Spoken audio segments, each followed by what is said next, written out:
The floor is yours, Moisar, to ask your questions. What does Moisar mean?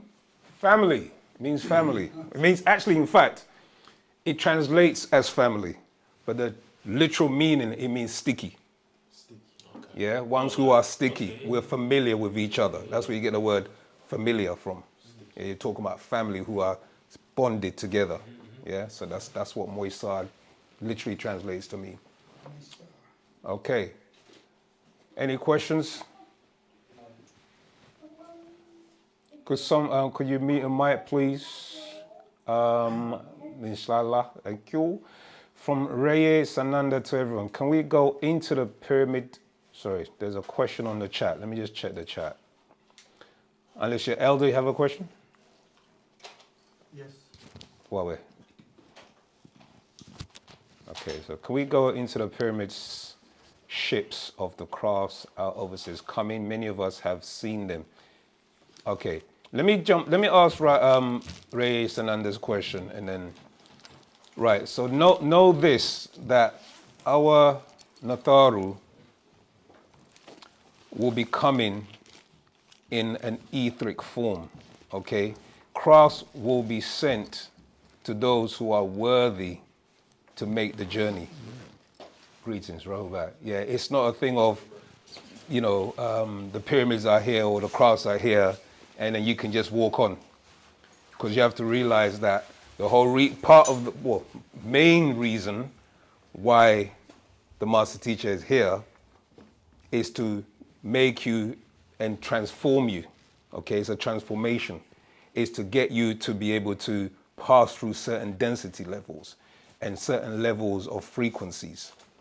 And reason why the information is being taught in a particular way is because what it's doing is recalibrating and reconfiguring your DNA matrix so that you're able to pass through these different dimensions, different densities, So it's a bit like you, as an aquatic creature, for instance, a fish being moved out of his environment and placed on land. It doesn't have the capabilities or the genetic structure to be able to transform or change to adapt it into the habitation that it exists in now that it's been transported.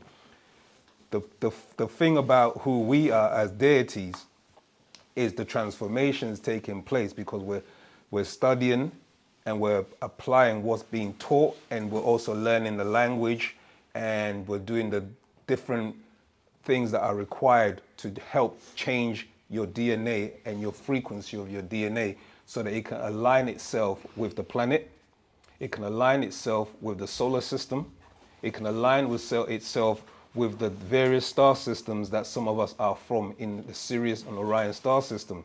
So this is a frequency modulation and transformation that's taking place. And in order for you to go on the craft, you will be tested anyway.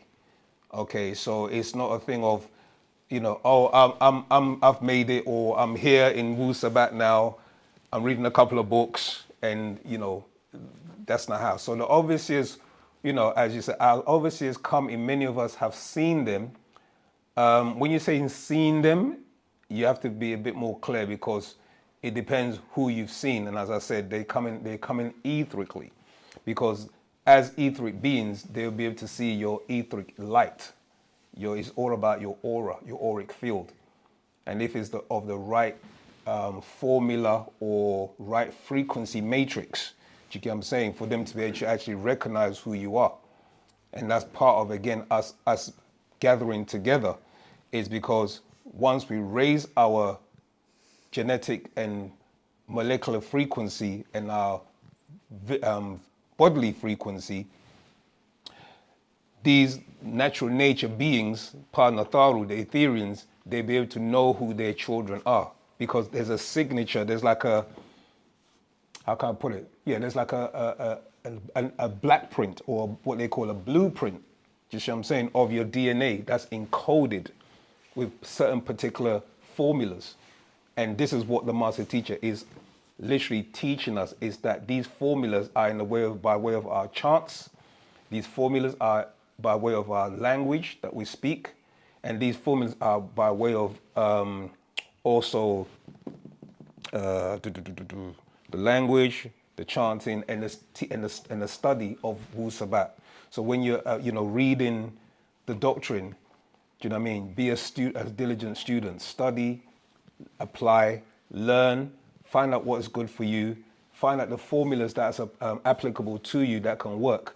Do you see what I'm saying? To help you transform. So there's a lot going on behind the scenes, you know what I mean, and in your DNA. But you have to keep it going. You have to be consistent with all of these different things, or otherwise, we came from a divine state, and now we've fallen. Some of us have fallen to below the level of a beast, and some of us are raising ourselves to the level of humans again. But then above human, there's a God being. Do you see what I'm saying? And then above a God being, there's a supreme being. So these are the stages we have to learn to get to, by studying and applying all of these affirmation and what is known as wu-nuwaupu or wu-nuwaupu, okay, which is the science of sound right reasoning. I hope that explains or expounds on your question. Akibolan Research has asked, do beliefs alter perception, or does perception shape belief? Okay, good question. I guess you can say it's a bit of both, because we've been made to accept and believe a system that is not conducive for us. We've been made to speak a language or languages that is not conducive for us. So part of breaking the spell is breaking the language, because the language is part of the key to actually breaking this mental sleep, this hypnotic spell that we're under. Mm-hmm. So when you understand language, yes, language does alter your perception, because it actually alters not just your mental field, is altering your DNA. Because your DNA, language is actually a form of music, and your DNA is also in the form of music as well. So the things that are taking place when you look at the four GTCA, guanine, tyrosine, cytosine, etc., and DNA molecule. Your DNA, your DNA strands, they're actually a music form. They're actually in a music. Oh. Yeah, they're actually in a form of music. So they're actually tones. Oh. So these particular tones, when you have like a musical instrument, that's what we are, really. The submolecular part of us is actually music. Any musician would tell you, before you play an instrument, you have to tune it. Do you see what I'm saying? You have to be on the right tune. Even when you go into an orchestra, they have to find the what's called the major note, okay? That they all have to tune it into, all the musical instruments into, in order to start playing. So this just shows you that we are also the same, in the sense that we're also musical instruments, and we have to also attune ourselves. So part of the attunement is learning the language. Because as you're learning wu-nuwaupu and you're learning the language of our ancestors, it's now recalibrating and reattuning you back into natural nature's forces. That's what the language is doing. Okay? So yes, it's very important, because language does shape your perception. And being that it shapes your perception, then it's also, in a sense, also altering your belief. Mm-hmm. Because now you are now saying you believe in God, you believe in Jah, you believe in the Buddha, you believe in all these things which are not natural to you. Yeah, so it's now altered your ability to know, which is the first four letters of knowledge, which is based on facts, evidence, and experience, which is based on the principles of where, when, why, how, what, who, etc. Yeah, and reality. You've now removed that basis, and you've now planted it with belief. And belief, when you look up in the dictionary what belief is to accept things without knowing. You're actually, just accepting a system that is not actually helping you. You see what I'm saying? That's what you've aligned yourself with. So why wouldn't you align yourself with the truth? Because in a belief system, there's not much you have to do. Do you know what I mean? You can blame somebody else for your faults. You can blame somebody else, but you don't take responsibility. And that's part of being a deity, is that as a supreme being, or as a godlike being, you are responsible for your actions. Do you see what I'm saying? You don't look for a scapegoat. You know, say that's oh, God helped me, or the devil made me do it, or you know, it was this person's fault, etc. You have to step back and look at yourself and say, what made me do this action? Do I need to correct my action? Do I need to improve on this? Do I need to improve on this? So that's the deity now taking responsibility, and that's what a deity, a God is. A God is someone who's responsible for their actions. Okay, so in that sense, belief is something that we don't subscribe to. We apply right wisdom, right knowledge, and right understanding, which leads to sound right reasoning. And with the reasoning is your highest form of facility of perceiving things, a reality. Do you see what I'm saying? That's your highest mental state, is your reasoning. Okay? Second question, can truth be known? If so, how do you define truth? Truth, as we've always said, is quite subjective, because somebody else's truth, just what I'm saying, personal truth, may not be the same to somebody else. But we can, if we put aside personal truth and we just deal with actual facts. So that's why when you read the books, yeah, they're not called truth, they're called actual facts. Because when you're dealing with actual facts, nobody can then say, well, I didn't see the sun in the sky. Because it's a fact. The sun, I didn't feel the sun on my skin. It's a fact. Everybody feels the sun on their skin. Do you know what I'm saying? I didn't feel the water, or all these different manifestations of reality is what we deal with. So you can have a personal belief, a personal truth, which kind of like is a belief system. Do you know what I'm saying? But you're not dealing with the actual facts, like the three main colors. Actual fact, are they really colors? Actual fact, is the sky really blue? Because we're being taught that the sky is blue, for an example. But we know that blue is the fastest frequency that enters into this realm. Do you see what I'm saying? And there's other things. So that's the actual fact. You understand? Actual fact is that the pyramids were not just built from the top, from the bottom up. They were built from the top down. Do you see what I'm saying? Actual fact. So we deal with those kind of realities. And when you deal with actual facts and you deal with those realities, you have to now start living with those realities and applying them to your life. So that's what is the difference between what truth is, because truth can always change. What we mean by that is 1950s, it was true that the highest form of technology to watch something or listen to something was radio. You see what I'm saying? Or TV. Yeah? And it was in black and white. To them, that was true. But now we've moved from black and white to color. Before then, there was even I think there was another type of color. I can't remember what it's called. And then now we've moved from HD to 3D to 4D, etc. So it's constantly evolving. You see what I'm saying? So truth evolves. But the fact is, the technology is always there. Does that make sense? Yeah. Okay. Third question, what is consciousness in your understanding? Okay, well, you have to give me what your understanding of consciousness is first before I give you my understanding. But it's our understanding, because consciousness is awareness, okay? And the highest form of awareness is linking back to the reality that you are a deity. That's your consciousness, which is your soul and your etheric being. That's the true you, because we've identified with the skin suit, the flesh, you see what I'm saying? And we live day-to-day lives looking after the skin suit, the body, and clothing and making sure you've eaten and making sure that you've slept, etc. But many of us don't take care of the spiritual aspect of ourselves, not as much as we do the physical. Okay, so when you're awareness of that, there's different components of you. There's your spirit self, your soul self, your body self, and your mental self. These are all different realities, but they exist in different dimensions, but they're all working within you, you see. And that's the type of reality that we as Musbatu, sorry, there's an echo, I don't know how that happened.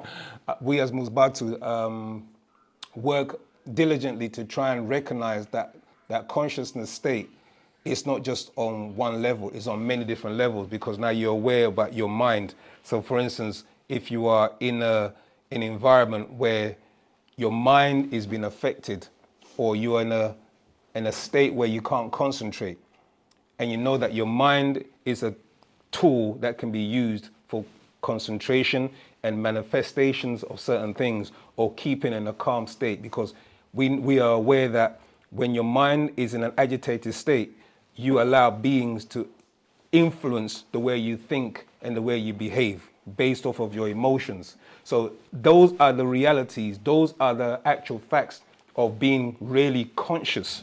Do you get what I'm saying? Because you could be conscious and be listening to certain types of music, which they refer to as conscious music, but then what are the tones in the music? What are the frequencies in the music? Now you're aware of what frequencies and tones are, and which ones can affect you and which ones can keep you in a certain state. That's awareness. That's the true consciousness that we're talking about. Because there's a lot, we call it the conscious community. But when you start to delve deeper into what is really consciousness, you start to realize that it's not even on this realm. It's actually your dimensional being operating from a higher state, you know, and this is where we are transforming to link back with that again. Okay. Question number 4. It's got quite a few questions here. So I'm going to leave it at 3 because there's a few more people. It's good that you've asked your questions, which I appreciate. We're going to go into, yes, Elder. Right. And we'll give other people an opportunity as well. Right. You're talking about different states. Is it on? Is it Hello? On? Yeah, it's on.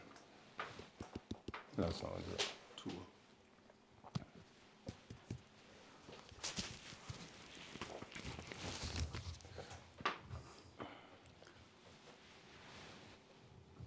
The 9, 6, and possibly 3. What represents, you say chance, what represents 9 ether? Is it the alpha, for example? Is it Moisar level of consciousness? Sorry, alpha? Alpha in terms of... Okay, let me. It's a level of relating to your breathing. Oh, okay, okay. It takes you to a certain state of consciousness, right, a state of awareness. Okay. So what's the equivalent for 9 ether? In a sense of brainwave states, you mean? Yeah. Yes. Okay. Oh, thank you for your right. Yeah. Yes. No. It's right. Yeah. So I understand what you're saying now. So you have the gamma waves, the alpha waves, the beta, and the theta waves. Is that what you're referring to as? Yes. So these are wavelength frequencies which your brain adjusts to based on whatever awake state or meditative state or sleep state you're in. Right. You go through those different waves. So one of them, which is dealing with the meditation, is that you go into a state where you are in commune with the higher self. Okay, right. And that will be your etheric being, your 9 etheric being. So to reach that state, it's not necessarily that that's alpha wave equates to 9 ether. Is that 9 ether is a combination of all existing gases. Right. Do you understand? Which is consciousness and conscientiousness. Yeah, so it's consciousness as in awareness, yeah, and consciousness as in, conscientiousness as in taking responsibility for things. Right. Okay, and consciousness as in awareness. So you're, as a 9 ether being, those gaseous states allows you to be able to be a creative being, because you're actually, our ancestors are not physical beings. They're gaseous. They're gases. And they exist in a whole universe. Do you see what I'm saying? They're mental. Yes, okay. Does that make sense? So yeah. What happens is 9 ether can take on different forms. And the form that it takes in the physical realm is us in the physical realm. Do you understand? So we represent 9 ether in the physical. We are the physical manifestations of it. But we're still linked to that gaseous state as Etherians. Right. Does that make sense? Yes, so our soul is the connection, is it? Exactly. So that's what I said. The components of you, from body to mind to spirit to soul, those are different versions of you, as it were. Do you see what I'm saying? That are all interconnected. Or on different frequencies. That's right, different dimensional states. So you got the mind, the spirit, and then the soul. Exactly. The highest level. Exactly. And then the etheric being. You also have an etheric portion of you. The ka, the ach. The car, okay. The ka'ah, that's your spirit. Right. Then you also have the nafs. See, in our teachings, there's different portions of spirit and there's different portions of soul. Because they only teach there's only soul and spirit Right. in the West. Do you see what I'm saying? Yes. Or even in the Eastern traditions and philosophies. They teach about spirit and soul. But they don't actually touch into that there's actually you got 2 portions of spirit. You got your nafs, and then you've got How do your you spell that word? N-A-F, or nafash in our tone, N-A-F-A-S-H, nafash. Okay? And then you also have ka'ah. Does that make sense? So one gives you your breath, Right. one gives you your personality. Okay. Okay? And then you also have ruach, which is also another form of breath that gives you a consciousness. Another See what I'm kind of saying? breath on a different frequency. Exactly. And then you got the ba'ah, which is the soul portion of you. That's your creative aspect. Or the car and the bar. you're talking about. Exactly. Yeah. And then you have the other part called the ach, the achach. That's your etheric self. That sounds like a bit Arabic, isn't it? Well, that's where Arabic got it from. They got all of these names from our ancient languages. This guttural sound. Yes, yeah, because our language is very guttural. That threw me off a bit. Achach. Because the Nation of Islam, they say that, I don't know, they're Asiatic black man or something. Yeah, that's Nation of Islam teachings, but So I mean, that's you'd have to ask. I mean, we can break it down, but essentially, you can't be a black. Well, you can be a black man, be Asiatic, but that wouldn't be an African. You'd be a Dravidian.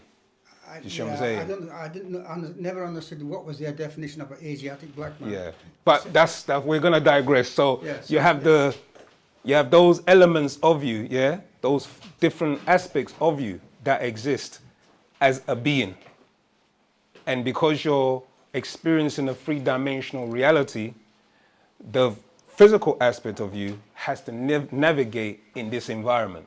So it shapes a form in order to exist in this environment.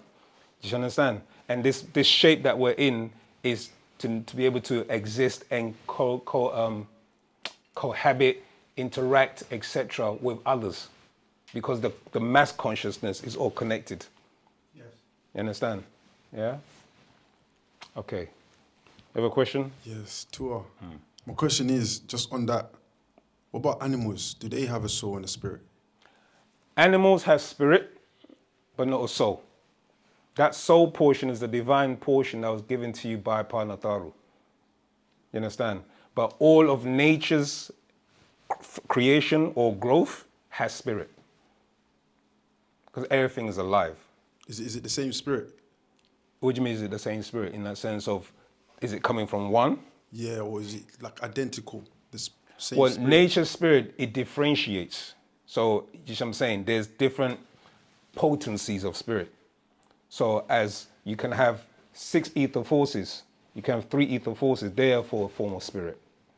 You understand? So it's the different degrees of it. So the highest degree is 9. You understand? But then it breaks down into different aspects depending on what animal it incarnates into. Because spirits are also conscious gases. Do you follow? Sure. Yeah? They're not, they're energy beings. and they lead the life force which is in your blood in order to exist or subsist of it. So spirit forces incarnate into every person when you're conceived in your mother's womb. Yeah, those spirit forces will incarnate. Then you also have the higher form of frequency, the soul, that also incarnates. And then the two bind together to produce who you are. You see what I'm saying? So that's why your your flesh, spirit, and soul. Do you follow? Yeah, too. Okay.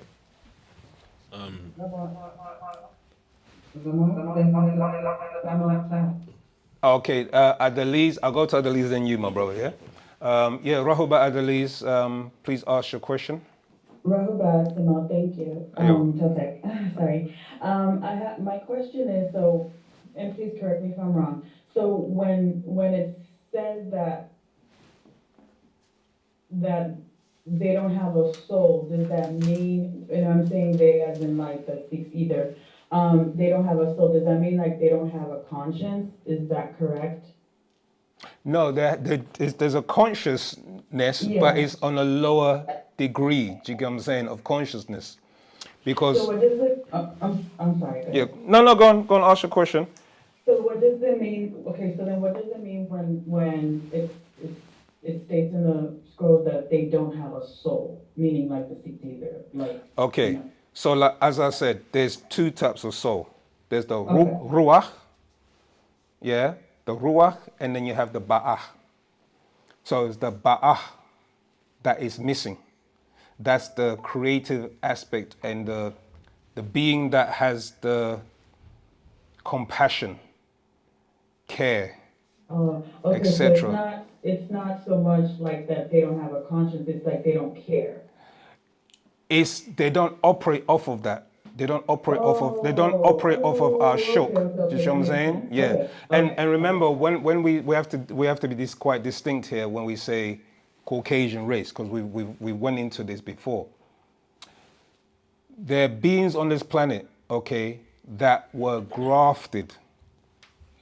As we've teaching our teachings, these are your Adamites. Yeah. What's happened is the Adamites have spread their DNA or their seed into many different races on the planet, which has caused a lot of other species on the planet to lose their soul. You understand? So, yeah, because I wasn't thinking like Caucasian only. I was yeah. just thinking as far as like different types of people. Yeah, that's right. That didn't, That's right. yeah, exactly. Yeah. Okay, all right. Yeah. Oh, thank you. Okay, I get it now. Yeah. So as time has gone on, because their DNA has infiltrated so many of us, what we've done is we've lived in their image and their likeness. We behave like them, we act like them. A majority of us, we're no longer in tune with natural nature. Do you get what I'm saying? And this way the soul aspect of you comes from, because your soul is in tune with natural nature and the rhythms of natural nature. You're about preservation, you're about evolving. Do you understand? Yeah. Why Okay. why these six ether forces that have incarnated into these particular species of or race of beings known as the Adamites, they then also mixed in with certain tribes on the planet because of their genetic compatibility. Okay. I.e., when we explain about the sons of Canaan, I don't know if you were in any other classes, we've explained about the sons of Canaan. The sons of Canaan had 11 children, 11 tribes. Mm-hmm. Okay? Now, it's all about frequency, tones, vibration, and DNA. So when these Adamites, through their lineage, Canaan was born, even though he was of a Nagaru or African race, he was born an albino. Do you follow? Are you there? Sorry, I was on mute. Yes. Okay, right.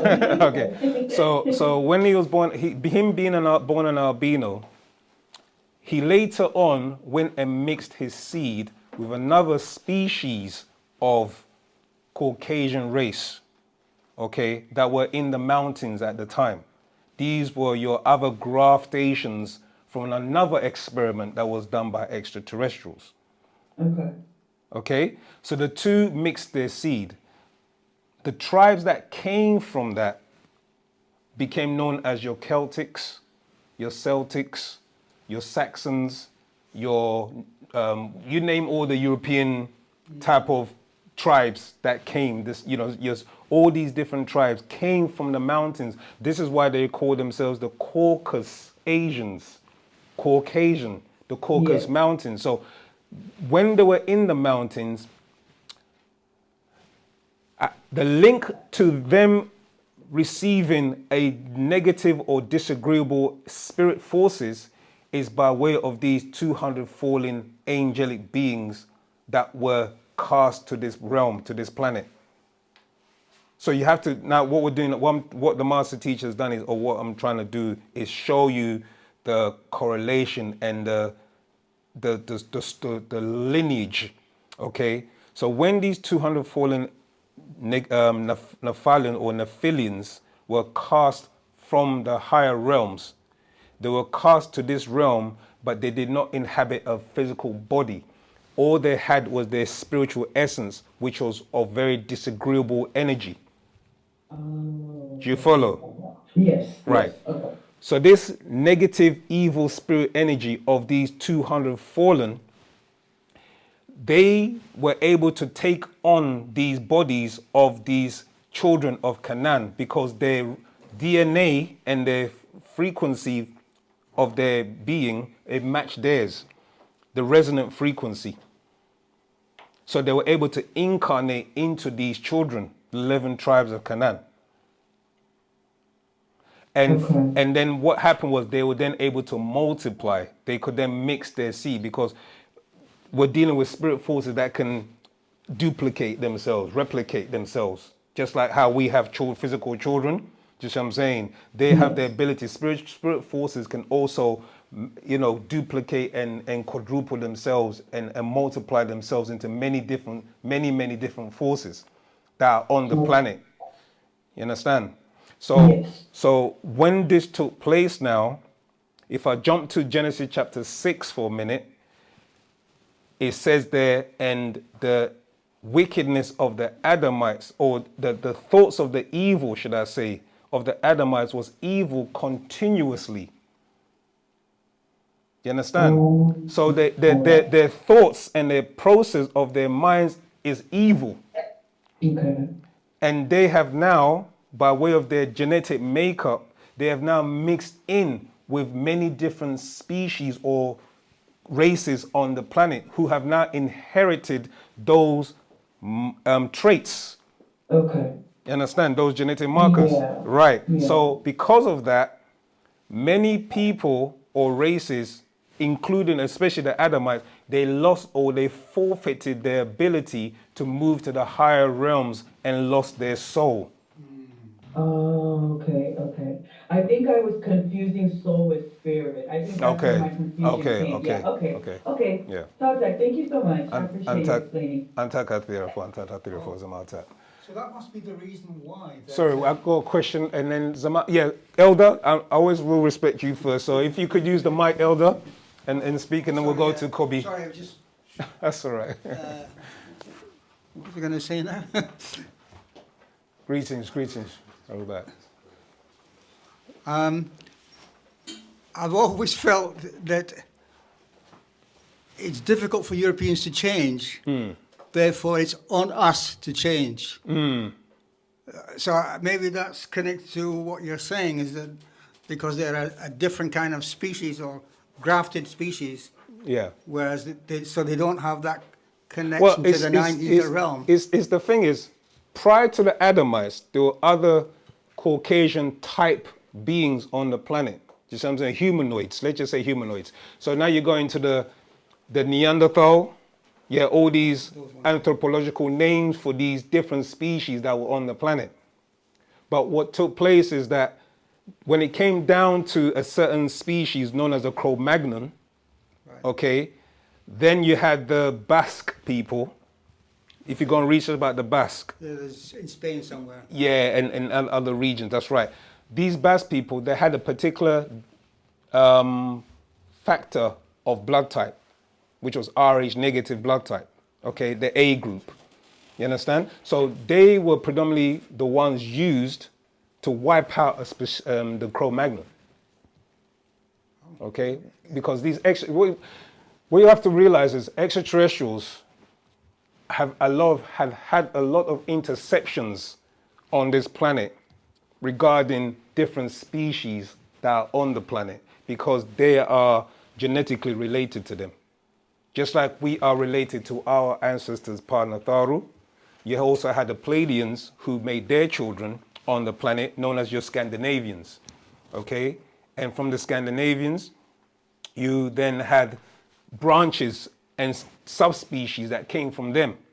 And then from the Dravidians, you also had the Aborigines who have their subspecies. So you have different subspecies that are on the planet, but at certain points or intervals of time, extraterrestrials will come and they will intercede or intersperse their DNA, or they will, how can I say it? Okay, another analogy of looking at it. You had the Ford car. Everyone knows what the Ford car looked like, right? The old one. Then it transformed, isn't it?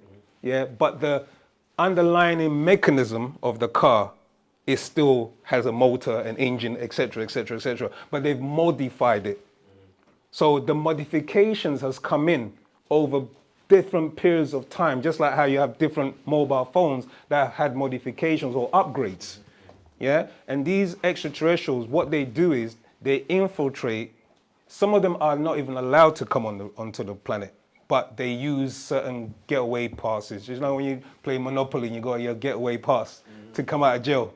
Yeah, so you've got something like that. So these extraterrestrials, they come here, and what they do is because they know they can't interfere or manipulate the intergalactical rules, what they do is they then influence man or their children, their seed on the planet to create hybrids and to create foods that are hybridized, to create these different things. You see what I'm saying? Because what they know is that once you partake of something, everybody heard the term, analogy, the saying, you are what you eat. So extraterrestrials know if they influence their children who are your demigods on the planet, these Adamite race, and now the different minions that are following them, you know, wearing their uniforms, either police, whatever faction they're in, they're being utilized and influenced to do their work for them, for these extraterrestrials, unbeknown to them. They think they're doing a good thing, but it's actually they're changing the molecular structure of certain beings on the planet. I'll give you an example. The most latest one that affected the planet, the world, mostly for over 2-3 years, COVID. Right. COVID was a extraterrestrial plan. Do you see what I'm saying? And it was to basically affect the telomeres, the DNA markers, reconfigure it, and kill off certain race on the planet. So that's what the COVID virus was for. Do you see what I'm saying? And now they're actually admitting that the COVID virus, that's what it does. It alters DNA. You see, so the master teacher explained this to us, and he made us aware this is what's taking place. So that's what they do. Extraterrestrials, they have. So back to the Adamites and your different species on the planet, this has been going on for millennia. And they've even chosen specific families that they can birth themselves through or they can put into power. Do you see what I'm saying? In order to then orchestrate and infiltrate and manipulate the system that we're in, you know, without us knowing it. So many of us watch television. You know, we know the phonetics of television is televised visually. Do you get what I'm saying? So the consciousness of humanity is beginning to wake up. But with anything that's awakening, there's also the other side where they're trying to keep you asleep. So you see what I'm saying? So they'll devise a new strategy and it comes into mainstream and everybody then catches on to it, and then they become followers of those different habits, etc. So being aware, like I said, it's not just about, oh, I know that we're just African, do you know what I mean? Or that we came from, do you know what I mean? It's how you think, how you process things, what you do in your day-to-day life, how you speak, how you conduct, do you know what I mean? All of these aspects allows you to raise your consciousness to a level where you are linked in with your true natural forces of nature, who are your ancestors. They exist in those realms, and they can operate through you if you allow them to. You understand? So this is what part of what Partner Babylon is getting us to realize. Do you see what I'm saying? Some of us on this planet are actually not human. Do you know what I'm saying? That's that we're deities, we're supreme beings that have incarnated here, but due to the amnesia, we have to start remembering who we are again. Yeah? So I hope that answers that question. Yeah. Yeah. I was, just to touch on what you said, I was going to say what I've found out for some research I've been doing lately. There's I found out that ancestors are actually in your nervous system as well. So I was going to say that awareness of yourself and just you as a person, not necessarily any type of understand that you're African or reading any books or anything like that, but having awareness of how you feel and just how you perceive things, like just awareness of yourself, literally just raw, that is enough. Yeah, I feel like in you know what I'm saying? fact, I'm glad you said that. The question I was asked on about does language shapes your reality. I'll give you a funny story. I read this. It's basically a dog was a stray and had been found in Wales. And no, not in Wales, sorry, it had been found somewhere else. And they were trying to speak to this dog, like, you know, come here, etc., etc. Eventually they found out that this dog was, you know, was from Wales, etc. When they took the dog to Wales and the Welsh person was speaking to the dog responded. Right, okay. Yeah? And that's a dog. Just what I'm saying. So initially what I'm trying to say is that language affects your perception, it affects the way you think and behave, etc. So if we are in a place where you've been taken from your natural environment and placed in an unnatural environment and made to eat foods, not made, but, you know, convinced to eat foods that are unnatural to you, it's not just changing you on a molecular level, on a physiological level, making you fat, you know, having got diabetes or cardiac arrest, all these kind of things. It's also on a molecular level affecting the way you think, behave, perceive things, etc. You see? So the foods we eat, the images that we receive, all of these things are shaping us. And we know that babies from the age of 0 to 4, children, they're like sponges. They absorb everything. And in them absorbing everything is actually recalibrating, is changing their DNA. How? When you're seeing things visually by way of light, go and study about light and TV modulation. Yeah, especially cable TV, it uses photons. These are modulated frequencies. So as the light's coming into your retina and you're absorbing it, it's being encoded into your memory banks, into your DNA, into your cellular DNA. So imagine the GTCA that was making you an African being or Nagaru, yeah? That GTCA is now being changed over, you see what I'm saying, on your genetic DNA. It's actually being recalibrated. It's being moved and shifted. How is it doing this? There's something on your DNA called epigenetics. Epigenetics, Yeah? So epigenetics, what happens is that there's an off and on switch. And as you receive lights or etc., those off and on switches, they can be either triggered on or triggered off. You see what I'm saying? And it keeps, if they want you to be switched off, there's certain foods that can switch it off. If you want it to be awoken, study, do your meditations, etc., because it switches on certain higher faculties that you have in your mind that you can access. You see what I'm saying? So these are the things, these are the realities that actually we teach about, and this is what's taking place. Yeah. So language is very important. Yeah, absolutely. Sorry, I want to ask one more question. Yeah. Sorry. Just to go back to what Stan was saying, you were saying to send about potency or spirit. I just want to know, without the terminology we use for, 3 ether, 6 ether, 9 ether, what how can you measure potency of spirit? What is it? What is the structure for that? What is the measurements? By living your true way. By living your true way, That's you manifesting the true potency. manifesting it. Yeah. But how would you measure it? Like, how would you say that person has a potent spirit? Okay. When they speak, you can feel truth. Okay. You can sense truth. So when you're talking about Partner Babianun, he said in the Man from Planet Risk book that what it takes is you are encoded, his voice or something that you read will activate you. Do you see what I'm saying? Because it's speaking truth. It resonates with something that's already encoded in you, but it's just dormant. Right. So going back to those switches again, do you see what I'm saying? There's a time when you as a being, as a person growing up, you're going to start questioning things. You're going to start questioning like, why am I here? What am I doing in this world? What's my purpose? Do you see what I'm saying? And you start to seek. You're now on a quest.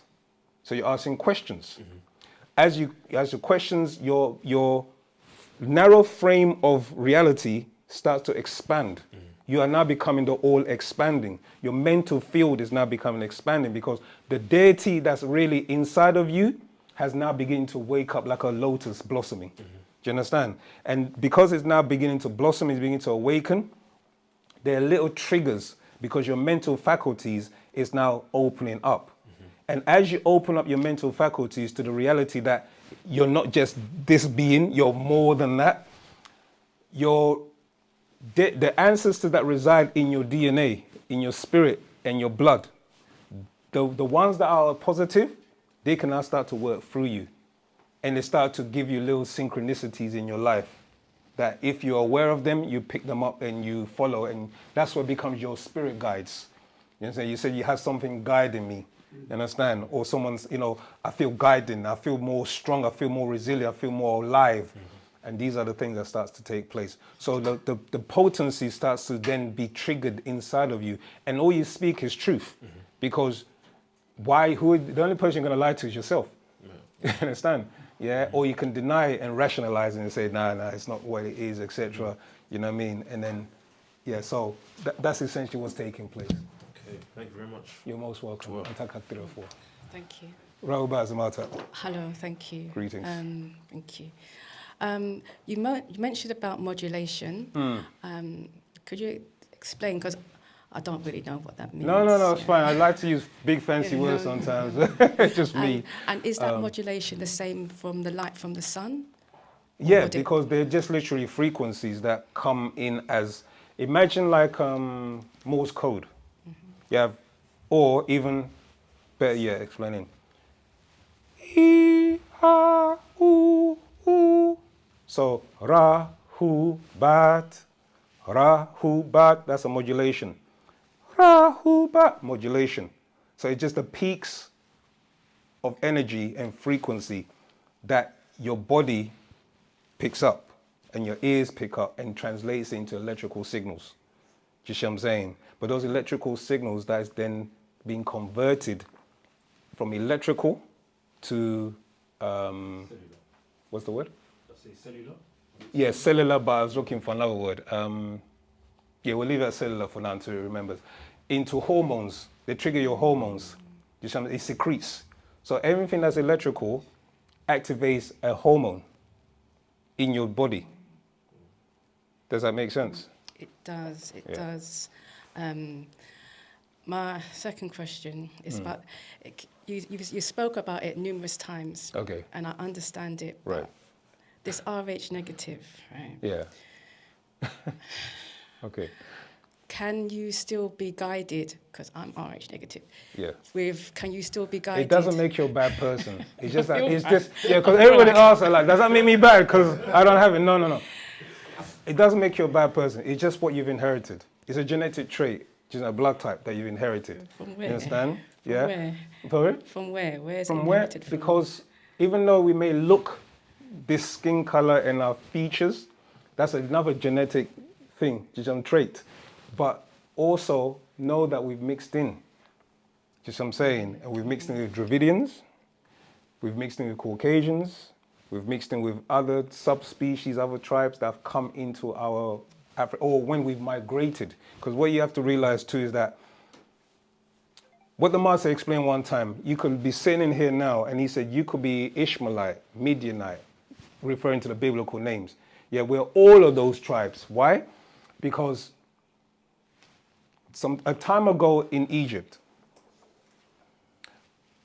the children of Abraham, okay, who were also of dark skin, and with some had woolly hair and some had straight hair, etc. They were Dravidians, yeah, Asian stock. They moved into Africa, Egypt. When they mixed in, they inherited those DNA, those genes. So likewise, we have been taken away from our natural homeland of Africa, majority of us, and taken to a land that's foreign to us and mixed in. So we've inherited or taken on those DNA and blood types. Does that make sense? Yeah? However, there's a seed that our ancestors placed on a particular gene called a HAR1 gene. It's called a human accelerated region. What this gene does is that it has the ability to adapt. Okay, so that it was an encoding that was left there so that when certain things are said to you, it triggers. You understand? Mm-hmm. It triggers certain hormones and certain realities that you've either thought about, questioned about, and now you wanted answers to, or you may have probably had the answer, but you needed someone to confirm that you weren't going mad. Do you know what I'm saying? Like, extraterrestrials are real. You swear down that extraterrestrials are real, but it was like, nah, you're crazy, man. Those things don't exist because they've seen Hollywood.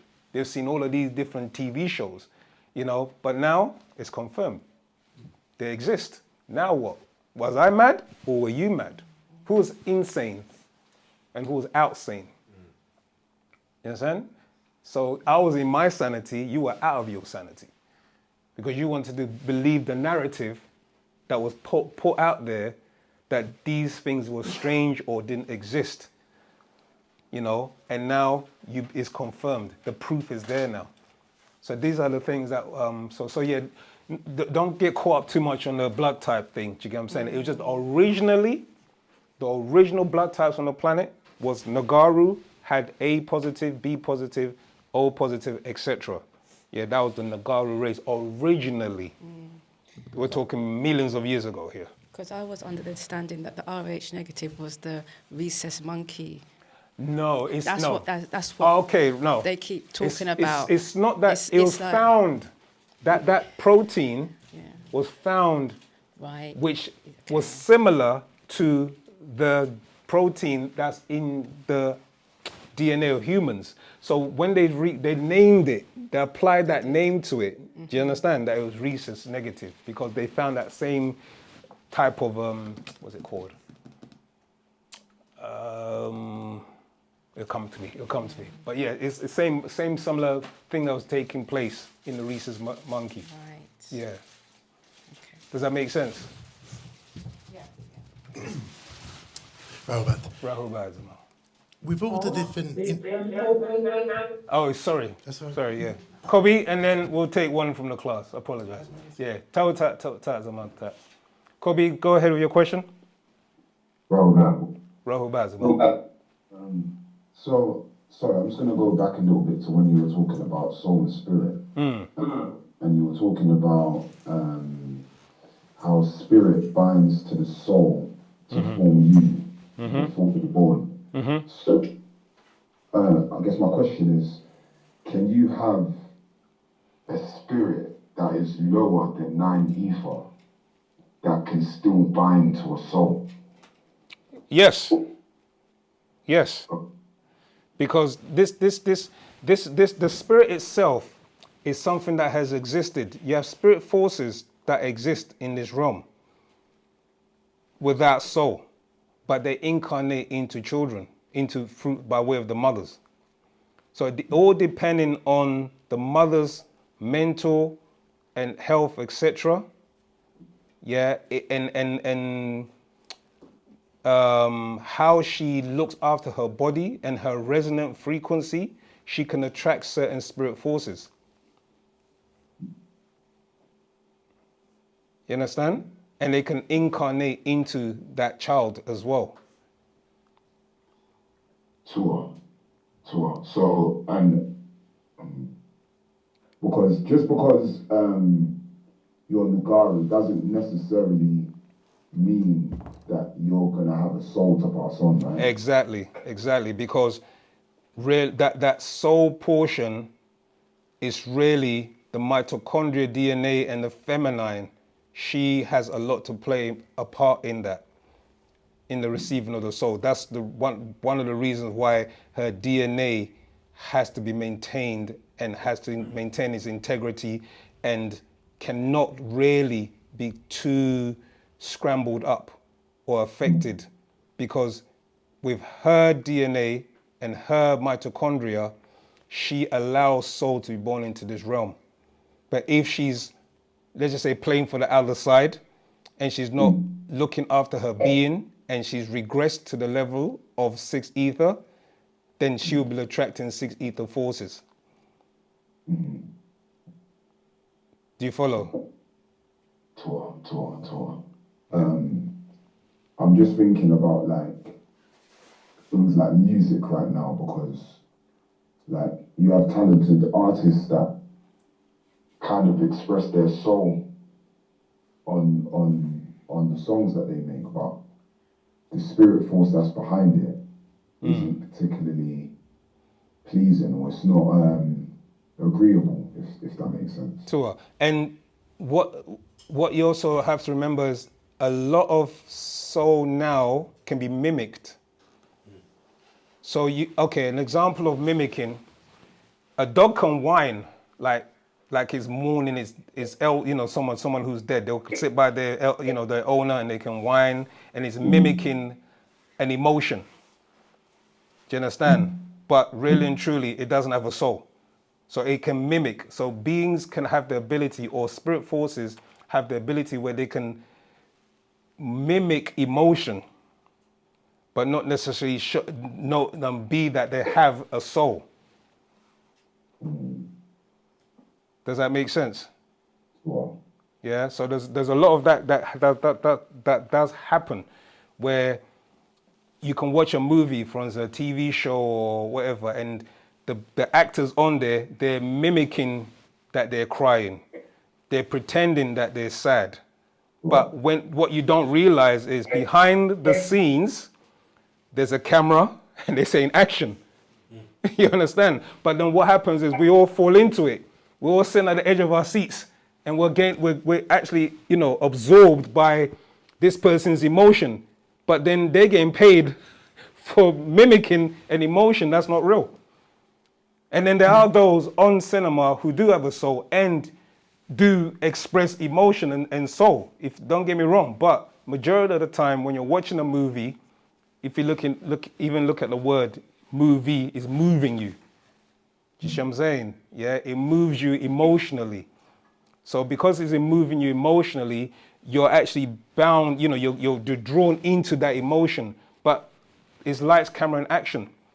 It's, when you take away the small screen, they go into the makeup room, do whatever and come back and carry on acting. You know what I'm saying? So it's a form of mimic. And what Panabama explained is that, especially the Adamites, they've created TV shows and movies and adrenaline rush events and activities to mimic emotion, to get that high, that kick, to get that thrill, because they like soul. So they create things like stimulants like coffee and alcohol and things like that, and many other defamatory or derogatory things to stimulate them because they lack soul. Yeah, because you hear a lot of artists say things like they go to a studio, for example, and then they might have someone who's been placed there, and the drugs that they need in order to be influenced in some kind of way or inspired to make particular songs. Tua. And again, if you haven't had the book or got hold of Man from Planet Risk, he goes a lot into the music and how beings can ride on the frequency of music. And as the moment you go into a studio, put on your headphones, etc., all these hip hop beats and all these, the moment you take away the natural rhythm and you put it into what they refer to as an 8-track and all of these names that they've got for it, it converts that into synthesized. So it becomes synthetic music. You see what I'm saying? The closest aspect that we can get to natural music is obviously, the master said reggae is one aspect. Even now, reggae has even been influenced as well and infiltrated, but they use a lot of natural instruments. Or you can go back into the African drumming and African cultural music, etc. And yeah, Afro beats. Even that's really, we do enjoy it, but it's also a lot of it synthesized, if we're honest with ourselves. But so these are actual aspects. These are the realities. So in Man from Planet Risk, he explains that really and truly the music is off, and because music is off, we are also off because we are natural instruments that we need to be reattuned. And being reattuned is listening to as much natural music, taking walks, mindfulness, because nature is actually your music, if you know what I mean. And you can get natural instruments that, like there's a kora, there's an instrument called a kora. If anyone wants to listen to that, it's from Mali, and there's they play that instrument. It's really soothing and calming, for the soul.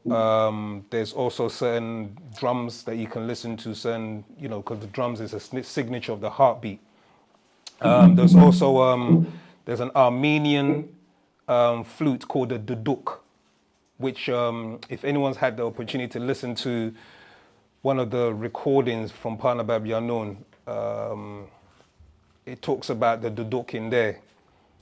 That's another instrument you can listen to. There's also what's it called? The FAC. Oh, what's the name of it, Zamal? I've forgotten the name now. The harmonium. Well, yeah. Yeah, the harmonium. Yeah, so the harmonium is, obviously we use that to actually calibrate our DNA and our bodies. That's called the harmonium, and that's a Dravidian instrument that the Hindus or people from India, they use that mainly in their music. It's called a harmonium. It's a natural wind instrument. I think we did have a one here actually. I could have shown you, but yeah. So those are instruments that you can actually try and start weaning yourself to start listening more of, and obviously certain tones that are 528 and above hertz frequency. So those kind of things that are soothing, healthy, good for the DNA, etc. Because our body frequency is 528 and above. Okay. I've got Man from Planet Risk, and I've got a question from there, but I'll come back later. Tua. I'll ask a question, yeah? Okay. Who was? Yes, my brother. With all the interbreeding that's happening, Yeah. how do we know what species or race we are? We don't anymore. We don't. We are known as Nubians. The master coined the term Nubian race. When you look at it phonetically, you're saying new being. So we are new beings in this cycle, this new cycle of the 24,000 year cycle that we've entered into. I don't know if you're familiar with the cycles. Yeah. So this new cycle, we're now we're basically changing. So we're changing and metamorphosizing into a new being. When you say We as Nagaru, the original race on the planet, the African race, we've been through so many different changes. how do we know we're that? Because of the way we behave, and because if you look at our genetic traits that we have, many of us don't have the original African. If you look at the true African with woolly hair, his woolly hair is very tightly curled. Do you see what I'm saying? His nose is very broad, full. We still have those traits, but it's not predominant. Do you understand? So many of us now are actually Dravidians because we've got the loose hair or not very curly 9 ether hair. we have certain traits of ours that, mean is more aligned with a Dravidian, in the sense of, if you look at a Dravidian, they're dark skin, some of them have woolly to straight hair. When you look at the original Dalits of India, you'll see what I mean. Yeah, so we've actually morphed from our original state. And even before we were even had the woolly hair, we were in the waters. So you have to remember, yeah, we weren't on land immediately. We existed in the waters, and we had scales and webs and all sorts of stuff going on with us. And then as we evolved, you can see this throughout our gestation period. When you look at a child in the mother's womb, you can see the different evolutionary stages that we've actually gone through, where extraterrestrials have, while we were in the water, they came in, took samples, added it to their DNA, put it on the planet, made to live. They came back, as I was saying, the different interceptions that's taken place with different extraterrestrials has been taking place for millions of years. So our evolution to the point where we are now is the new cycle. So we're known as new beings, wu-nuwaupians. It's for this cycle. You understand? We were known as Tamarians for the past cycle. We were known as Nubans for the other cycles. We were known as aquatic apes for the. We've been through so many different cycles. You understand? I don't like using the term white or Caucasian. Yeah. But could you, in theory, have someone who is white Caucasian, who's like us? In what sense? Nefari. You mean has soul? Nubian. Always. Yes and no, because what it is right. You have the species of people on the planet, because we're so far removed from our original trait of who we are. You can look at somebody who may look Caucasian, who may look like a white person, but because of their ancestral lineage, just what I'm saying, goes back to the Nagaru race.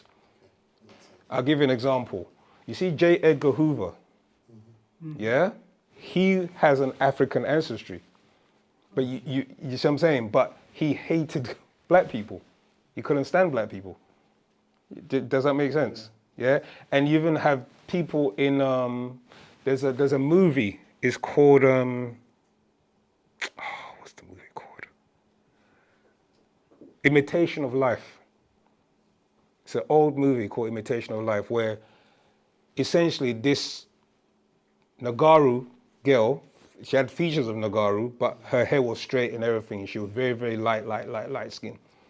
And you had even names for them, like they had called them Octoroon, and it actually had different versions of black person, because based on the mixture of white genes and black gene. But essentially in this movie, because she could pass for white, she said she was a white person, but her mother was very dark. There's another film like that, Devil in a Blue Dress. Okay, yeah. So there's movies where somebody can actually pass off, but actually their DNA, their genes, their origin is actually, so yes, in that sense. And also you have to look, anybody who has dark skin, dark eyes, dark hair, curly hair, they're genetically from us, you see what I'm saying? Yeah, so you have to look, so most Caucasians, or what they claim to be white people walking around, they're not really, they're not, but they don't know that. Majority of people don't know that they're not of the Caucasian. The true Caucasian race is the Scandinavians, who had blonde hair and blue eyes or pale eyes. That was the original blonde Scandinavian, who are now kind of like dying out. If you don't really see a lot of blonde hair, blue eyed people, do you see what I'm saying? And what the master explained is that how you know the species, the end of a species is about to go, when you look at the Caucasian race or the species of Adamites, red hair and green eyes is the last trait. That just shows you that the race is about to die. And another way of looking at the end of a species is when an albino manifests. That just shows you a race is going out, especially as you start seeing more and more of that species. So, but that's how he gave us an indication that the Adamite race are dying out as a species. And they eventually will be removed anyway, because either they will mix in and go that way, or the extraterrestrials will move them off the planet. Anyway, exactly. But see, you say thank goodness, but No, we, thank goodness. no, Oh no. my goodness. Oh my goodness. Oh right. No. Oh yeah. Okay. I hear you. Oh yeah. They removed them, but they also removed Nagarus and other races because we're now acting like them. We're now behaving like them. We're not doing things that they do. You see what I'm saying? Yes. You mentioned before to say that the extraterrestrials are not allowed to come back and interfere and manipulate. That's right. They're not. There's a quarantine which doesn't allow them, but they use secret ways to come here. I'll give you one example. CERN. CERN was an international, interdimensional gateway that was influenced by extraterrestrials to open up that, what they call the Higgs boson. Yeah, to find that God particle. They call it God particle. But it's actually extraterrestrials had influenced mentally, telepathically, to create this massive quantum thing to open up a dimensional gateway. When you say they're not, Yeah, when you say they're not allowed, is it because of the rules of the universe? precisely. There's an just like you have the United Nations, where war can't just take place. Do you know what I'm saying? You had the UN soldiers that will come into the land and say cease or stop fighting, etc. So there's an international UN galactical one, where beings will come in a council and decide the fate of planets. So our planet is up next for judgment. So you have many different extraterrestrials who are sitting on the council, Pleiadians, beings from Aldebaran, beings from Arcturus, beings from Orion, okay, beings from Risk, which is our representative partner Bab Yanun. And they will sit on the council and they say, this planet has to go. This planet will stay. This planet needs evoluting. This planet needs this planet needs that. And you, Yanun, Dr. Malachi Zijok, that's your planet. You have to go there and sort that out. And he said, you can find this in Akasha Records. He said, me? What do I know? He said, don't worry, we'll pour it all in you. We'll download 76 trillion years of information into you. And that's where his journey began. But it wasn't a straightforward journey. He didn't say, yeah, take the mantle and I'm going to run with this. He tried to be as human as possible. He tried to do all the things that other young children would do, but he always felt different. Until the day came when they say, you need to stop all of this. It's time to wake up and start teaching. So from 1963, 67, up to the year 1970, when he officially started to teach to the public. Initially, he was teaching just, select few people. And then from 1970 up to when he was kidnapped, which is what I'm saying, teaching this information. But he always said, they're going to come for me anyway. He always knew they was going to come for him. But how they were going to come for him is what we didn't know, which was through his son. Yeah. Okay. Do we have a personal destiny in relationship to this last 6,000 years? And this. Oh, sorry, Zamal. My bad, Mugdal. No, it's all right. I should have remembered too. Sorry. Do we have a personal destiny in relationship to what you've been talking about, that there's going to come a major change? Tua, there's a personal destiny, and there's also a race. As a race, we have our fate. Yeah, but we've been made to have faith and beliefs and religion and all these other things, as opposed to what our fate is. Our fate is knowing who we are and linking in with natural nature so that our destiny can be paved.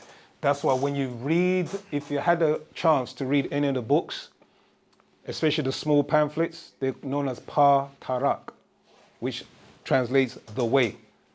With me, because what the master teacher is doing, he's taking you on a journey through the stars. And as he's going, he's introducing you to different beings and the reality of their existence. He's teaching you about quantum physics. He's teaching you how to be able to identify and know your body, so that as you're passing through certain dimensions and certain frequencies, you are able to, or you have you have recalibrated your being so that you can pass through these different dimensions because they all have their own properties.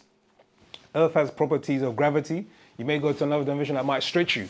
You know what I mean? Might bend you up, but you need to know or understand and calibrate that DNA that's inside you, because your DNA is not just on one level. You see what I'm saying? They show you the the ladder, etc., but there's dimensions of it, because you're linked into dimension as a dimensional being. So your journey is through the wormhole and then back to the other side, and linking with, depending on where you're from the Sirius star system or Orion star system, because you'll be dropped off according to where you came from, if you make it that far, that is. We all don't know. We just know that we should just keep working out our being and coming together as is constantly stressed. Come together. If you study the any writings of our ancestors, the ancient Tamarians, our cultures, Zulu, whatever, it was always together. Do you see what I'm saying? It was always together. Because that's how we as a people ruled. We ruled together. We never ruled separately. But, you know, the different mentalities that was born out of the mixing, that produces division. You see? Ubuntu. Exactly, Ubuntu. Yes, my brother.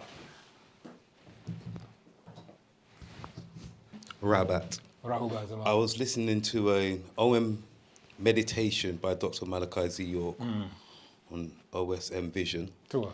And when I was getting into the chants or listening to the vibrations and the tones, it sounded, from my programming, about Arabic language. It sounded Arabic-ish. It wasn't like West African or anything I would know from the, I don't know, Ghana or Nigeria. Right. That type of tone, yeah? So my question is, can you say is that our language? Is it is the tone we've borrowed it? Because I know when I'm trying to tell my brothers and sisters, they're gonna shut off. Oh, that's a Muslim thing. But I want to know, is it mine? Because I'm hearing it on as a whole, and also You have to show me which one, and then I can confirm with you what's, yeah.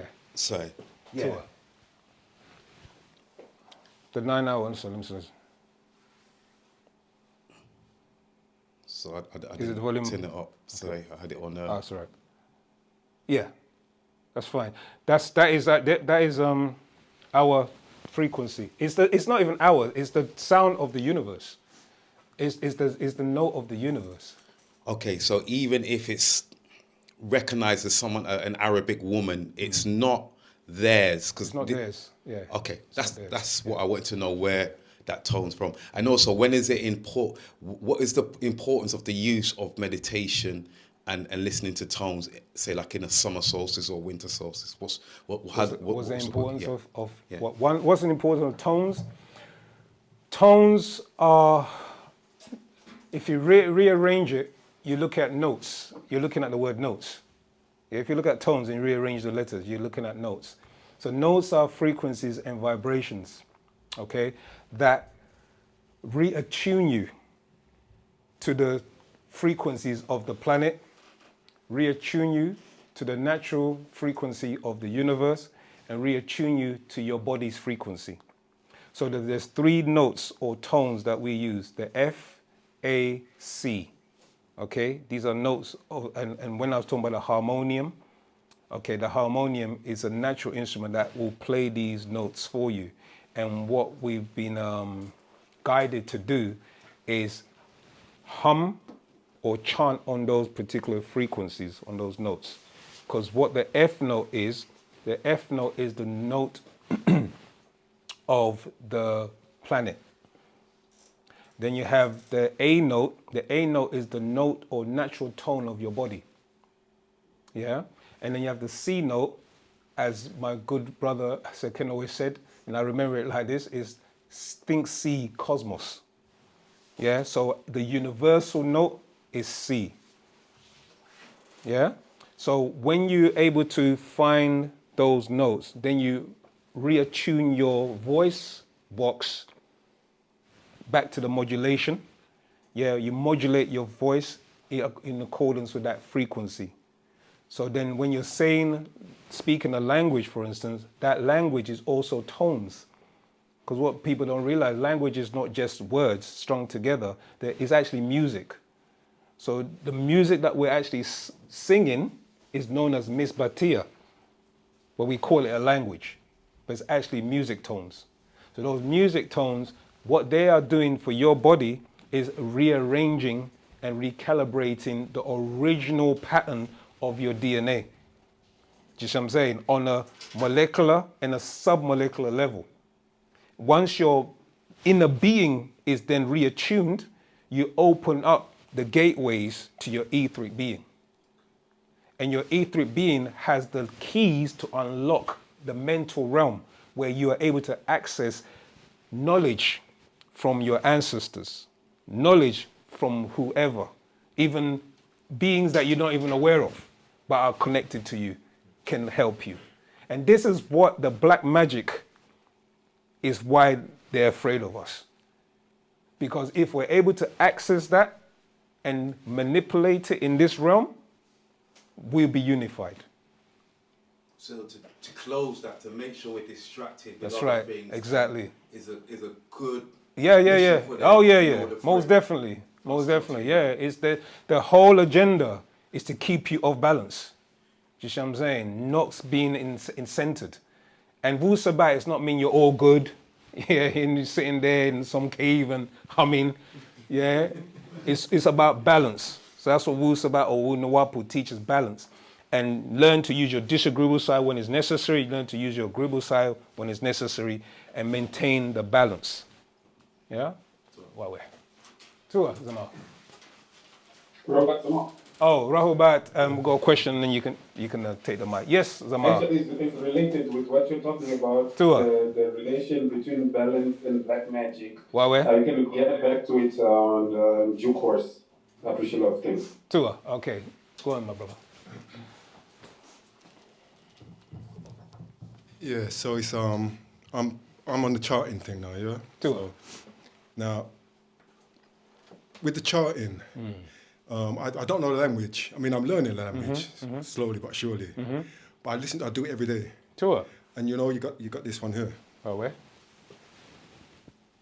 Cool. Yep. So at the back end of that, you've got the words that you repeat. That's right. Yeah. So what I want to know is, so if I don't know the language but I listen to it, okay, do I absorb that? Absolutely. Yeah. I'll give you an example.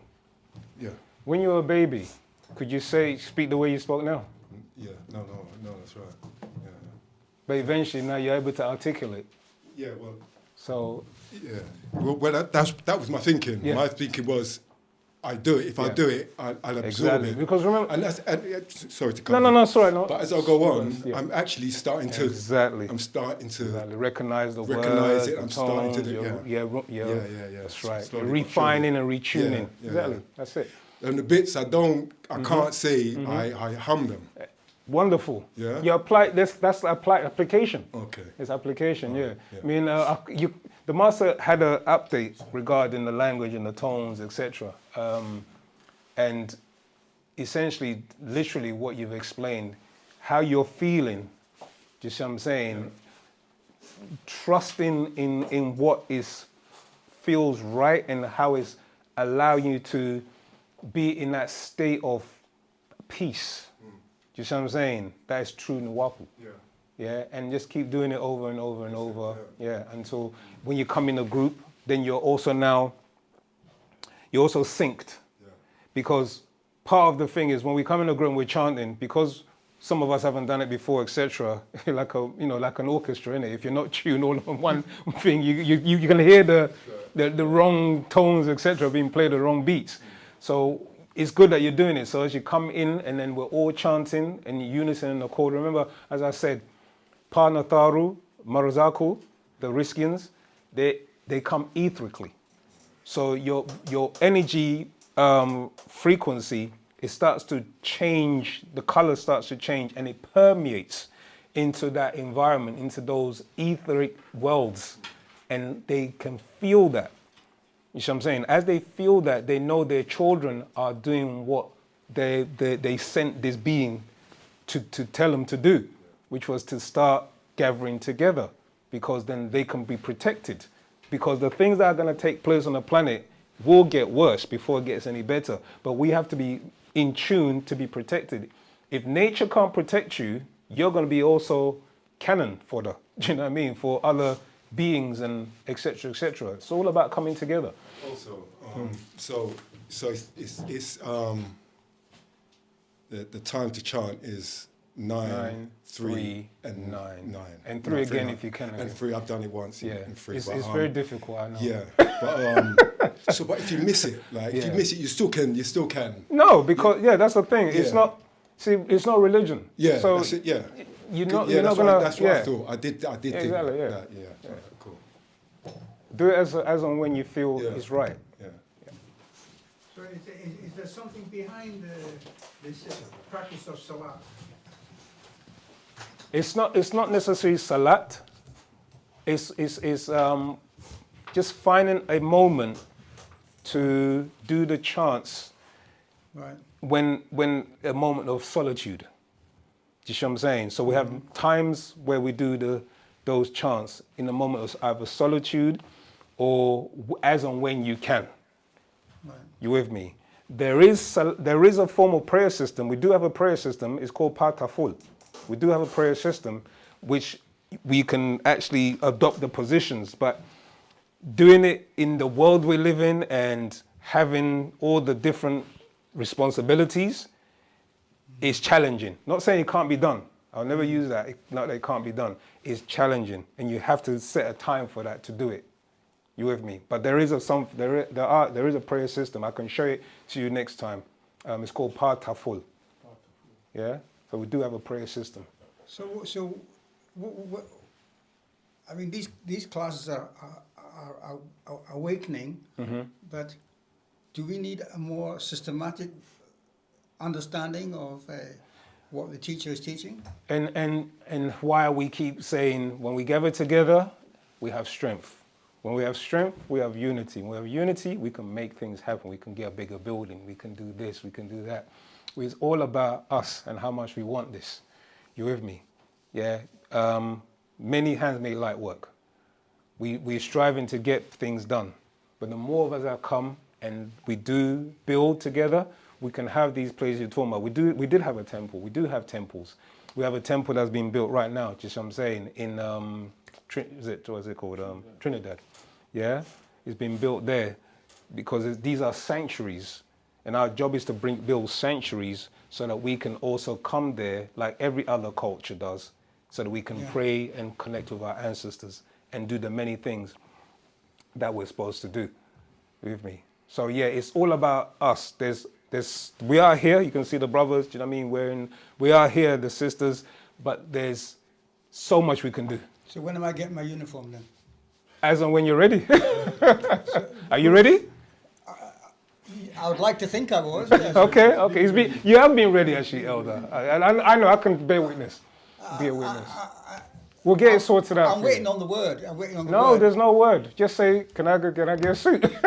That's it. Yeah. And then we'll put one on for you, try it on. If it fits, the crown fits, then start living as a Sabian. Well, yeah, okay. But remember, we have to look after our elders. So we don't expect you to be out there propagating all the time like you do. Thank you. You spoke about there's a place in Trinidad, and the only reason why I'm mentioning, I've been to Tobago, and about the light, I got eczema, and all my eczema left me in Tobago. Right. I didn't have to come off the plane. My skin just dried up, came off. Wow. So why did you choose Trinidad? Why did we choose Trinidad? What Partner Babyanun has explained is that there's certain safe havens or safe places on the planet. And these safe places, the children of Planetary will gather in these safe places and be guided there. So that's just one of the spots where it's a safe haven. As the calamities start to happen and the earthquakes and all these other places, these are safe havens. So when you look on the Earth's grid, you see the Earth grid and there's grid lines. they're known as ley lines. You even have them in your body, they're known as meridians, yeah? And on these meridians, the pyramids of Giza, they were built on those ley lines, because what happens is there's a charge of energy. Wahani or Tamaray was one of those places as well. I don't know if you know about Tamaray. You're familiar with Tamaray. So we had, whoever doesn't, we had 426 acres of land, 76 acres, I beg your pardon. And we built an X amount on there. We also had like ceremonial sites. And the whole objective was to have what is called a Par Magoraj, which is a journey within. This journey within was to connect with our spiritual essence and connect with our ancestors. And then what would have happened on that land is that the beings would have come and collected those children.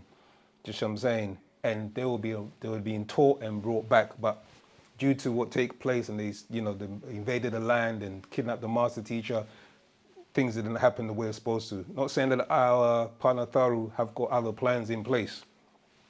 So essentially, with that land known as the Golden City or Wahani, there was ley lines or power grids.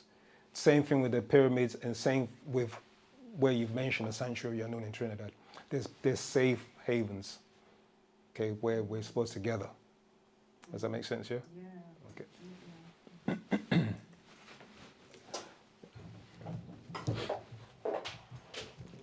I've got two questions. One is relating to when we were talking about chanting.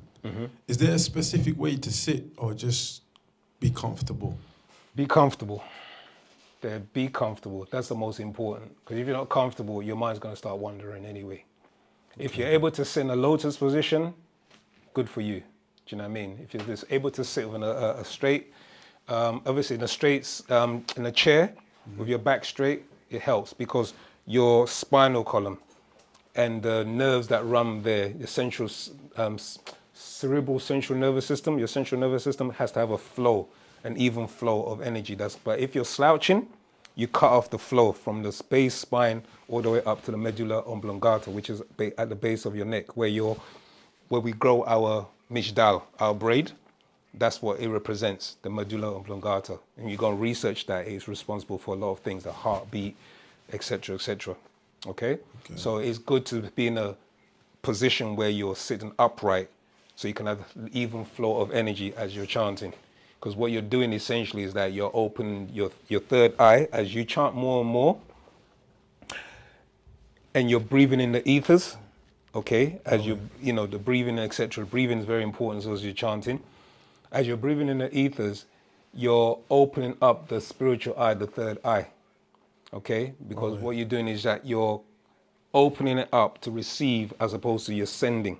Because the third eye or your mind's eye, it can do two things. It can either send or receive, okay? And when you're in a positive state, in a happy state, most of the time it's sending.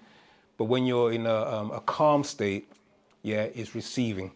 And you really have to teach it, reverse the polarity essentially, so that you can learn how to receive information that's coming from your etheric being, your higher self, okay? Wow. But sitting in a position in a straight back chair is helpful. But most importantly, be relaxed. My second question. In our culture, when someone passes over, the funeral, what is the process? Is it a coffin, cremation? Do people gather together and cry? Right. We do have unfortunately, no one's kind of transitioned. But there is a ceremony where we have a balloon ceremony. Okay, so we let go of balloons and the balloons float out representing the soul. Okay, that's part of the ceremony. We all wear white. Okay, that's white representing death in our culture because it's absence of color. Yeah, so it's absence of all energy. It's the opposite, because black attracts all energy. So it's actually life, So that's the two aspects. And the other part of it is that in our original way, we would embalm, but that was more for the pharaohs. Do you see what I'm saying? Where they were embalmed and wrapped up, etc., because it preserved the skin cells.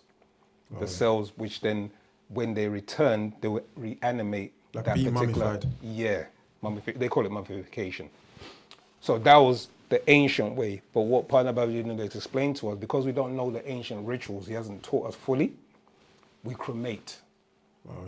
And when we cremate, if you're able to, get gold dust, doesn't have to be a lot, but gold dust, and get an evergreen plant. Normally an evergreen tree of sorts, like do you like little Christmas trees? An evergreen tree will be an avocado tree. There's there's different types of trees that are evergreen. What you do is you put the ash in the soil and sprinkle the gold dust into the soil, mix it together so that the evergreen, the spirit and the essence of that being will grow through the tree. And then when it's time, the spirit and soul, because gold is a transformative element, okay, it will actually translate the soul and the spirit to the higher realms. That's what happens. Wow, yeah.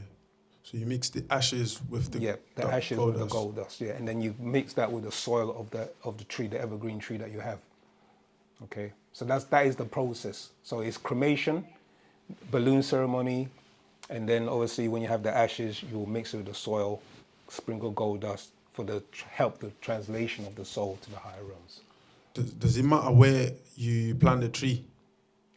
It would help if you plant it in close proximity, yeah, but not necessarily matter, as long as you know where it is and you get what I'm saying, you can get to it and you can, speak to it, because it's now a living being. Wow. You understand? Yeah. Sorry? Yeah, you can put it in a pot, yeah, so you can have it close by at home, grow it, you can grow the plant and then let it grow naturally. So there's different ways, or you can buy the tree and then plant it, yeah. Yeah. Mm-hmm. Does my soul or higher self, or whatever you call it, know my destiny? Yeah, it's always known your destiny. But what's happened is we've cut the connection. We've severed it, or it's maimed. So this is what you're doing now, is you're now reconnecting. So they have memory of where you came from.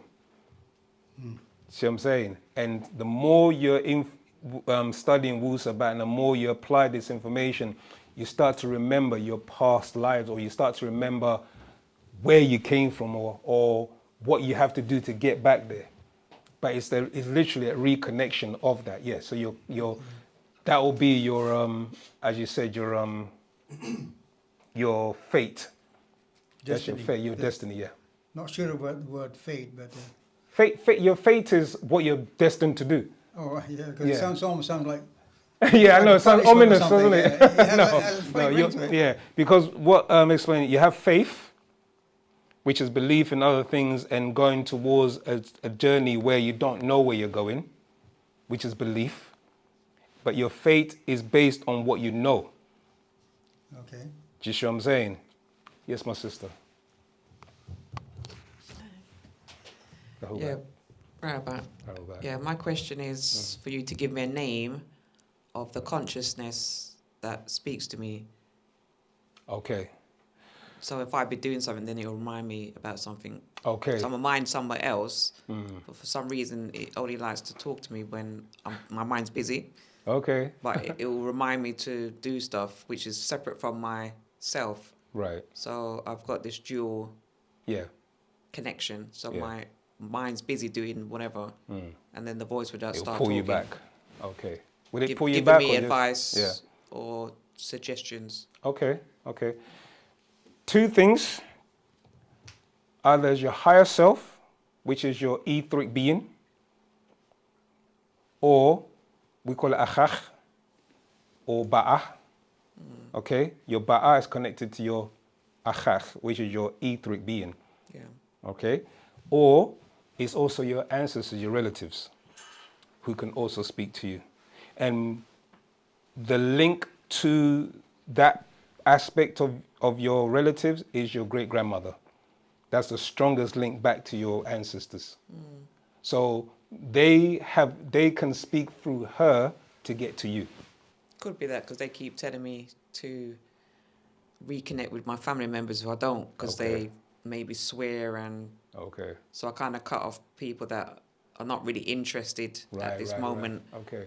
Of studying, other than they're not really interested in studying that side yet. Do you find yourself being distracted when you're around them? Distracted? Yeah. But they smoke weed and drink and you rum don't want and to be in stuff that like kind of and go to energy. that music. Yeah. You don't want to be in that energy. I hear you. Yeah, because I've been developing myself because I studied the Tree of Life instead. Okay. With the Pan-Africans from 2005. Okay. I kind of cut away those things because there was too much problems coming to me. Right. When I do come round them. So yeah, I mean, they do change when I say I'm not interested, and they'll try to gravitate towards them. But I've got an issue with family members anyway, and how much I want to divulge to them, because you find a lot of people jump onto stuff, and it's more of a mockery. So you see people satanic, but they got cross around their neck. Right. Or they're walking with onks around their neck. And taking the information and just making a mockery of it. I hear you. So I've kind of separated myself from them, so they take me more serious now. Okay. I mean, the other aspect of that is, what are these, or what is the voices or the voice telling you to do, apart from just link up, connect with them? Is it? Okay, so I'm not allowed to, because as I said, is it too personal? I'm with the Osirians. Okay. So we practice to be Osir in our life. Okay. So we go through the Tree of Life, which is the nine ether, you call it, isn't it? Yeah, that's right. Yeah, so we go from Gebs to Osir. Okay. The Sebek, Enneads. You're going through the Enneads. The Sejet. Ma'at, Heru, right, Harukti, Tuti, Sebek, yeah. Okay. So, when I do think of them and basically, I'm not negative. I'm not seeing it in a negative way. But I get a psychic attack and I get sick. Okay. So if I basically kind of like say they're not doing what they're supposed to, I'm being told to go back to them and it's basically amen, because we strive to be amen, peaceful, regardless of everything, anything, because we're here to be the image and likeness of God. So I'm not allowed to not be around them, basically, because I do get my muscle, my foot will start to bend up. Okay. So if I don't switch my mind back to just not having any opinion, just dealing with, because I don't do the studying properly either. I don't do the meditations as I'm supposed to daily. Okay. And I'm not reading the scripts daily, so I wouldn't really not be around them. Right. So when I do give them advice, they don't swear around me, maybe running around other people. They start smoking. Some of them go church. Because I was going through a church phase as well. Okay. Because the Pan-Africans, they're not here no more, so I just went church. Okay. So then I decided to come here as well. Okay. So they have, even though I didn't think they were listening, some of them have gone to church now. And even though they're in dance or they're baptizing their children, so I was invited to church for baptism. I said, I'm not going because you're not supposed to be in church baptizing your child, and you're not of God yourself. It doesn't make sense. Yeah. So you can see where a church will take on board people. Yeah. It seems like for the number. Yeah. Remember the church.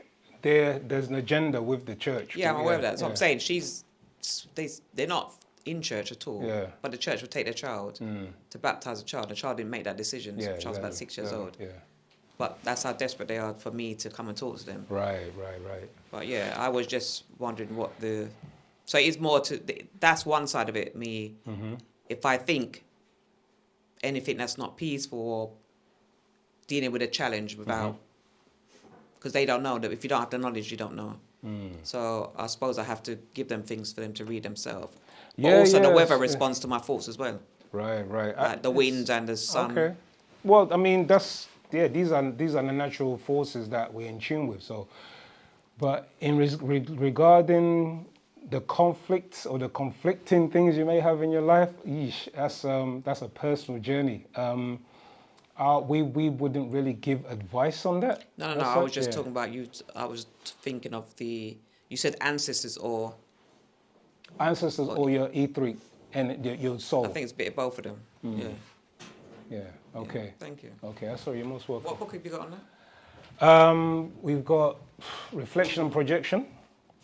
Okay. That's actually will be in the line. Yeah, that sounds like something you want to read. We also have The Conscious Being. the mind's eye, and what else is there? Yeah, for those, yeah, that's it. Thank you. 30 spirits. Yeah, because I'm more on the level where I'm connecting with the universe and the weather and stuff that are changing. Like it changes based on what I'm thinking. Okay, wow. Okay, yeah, so yeah, 30 spirits, conscious being, reflection and projection. They'll be like on those kind of things that you might get the answers from. And what's happening, yeah. You have a question? Hang on, before, Jose, do you have a question? Or is still not ready yet to ask your question? No, actually, yeah, Robert back once again, Zamal. The question related to, actually, I wrote it down. Just give me a second. The difference, the relation between black magic and unity that you were talking about, which I didn't get it clear, and I was just coming from a conversation about it. I would like to be in darkened over it. Sorry. Sorry, say that again, Jose? Yes, I would like to, Zamal, I would like to be in darkness when it comes to the relation between the black magic and unity that you were talking about. I didn't get it clear. Okay, so in relation to who we are, we're nine ether beings, and nine ether is all consciousness and all realities, okay, that came from what is known as Nun or all Pa'ut. Yeah, and Pa'ut is darkness, blackness, and gave birth to all things on this side of what is known as the hydrogen atom. And from this side of the hydrogen atom, this is where you get the birth of light. So on the other side of hydrogen, you have the subatomic particles, which takes you into darkness. So when you deal with darkness, darkness is all things together. When you come into the world of light, light births the separation. It gives you the illusion of separation. Yeah, so it's not unified. There's no unity. And with that, people become individuals. You see, so you have an individual mentality in the light. While when you go to supreme balancement or supreme darkness, you become as one. Because where can you can't tell the difference between who's where. Like if you were in a room now and the light was switched off, you're not able to tell who's who unless your eyes adjust. You see what I'm saying? So we're all in a room, but we're all one being. And this is what darkness represents. Darkness represents unity, and light or lightness represents disunity or separation. Does that make sense? It does make sense, and that is related with our inner engineering, not necessarily with the outside, like unity as the people or Nagaru people, right? Yeah, so now that you understand that is who you are as a being, you have to now represent it on the outside of yourself. So as anything that happens inside is a reflection of what's happening on the outside. So as a man thinketh, so shall he become. So all of these things that you become the embodiment of, you also have to project it out externally.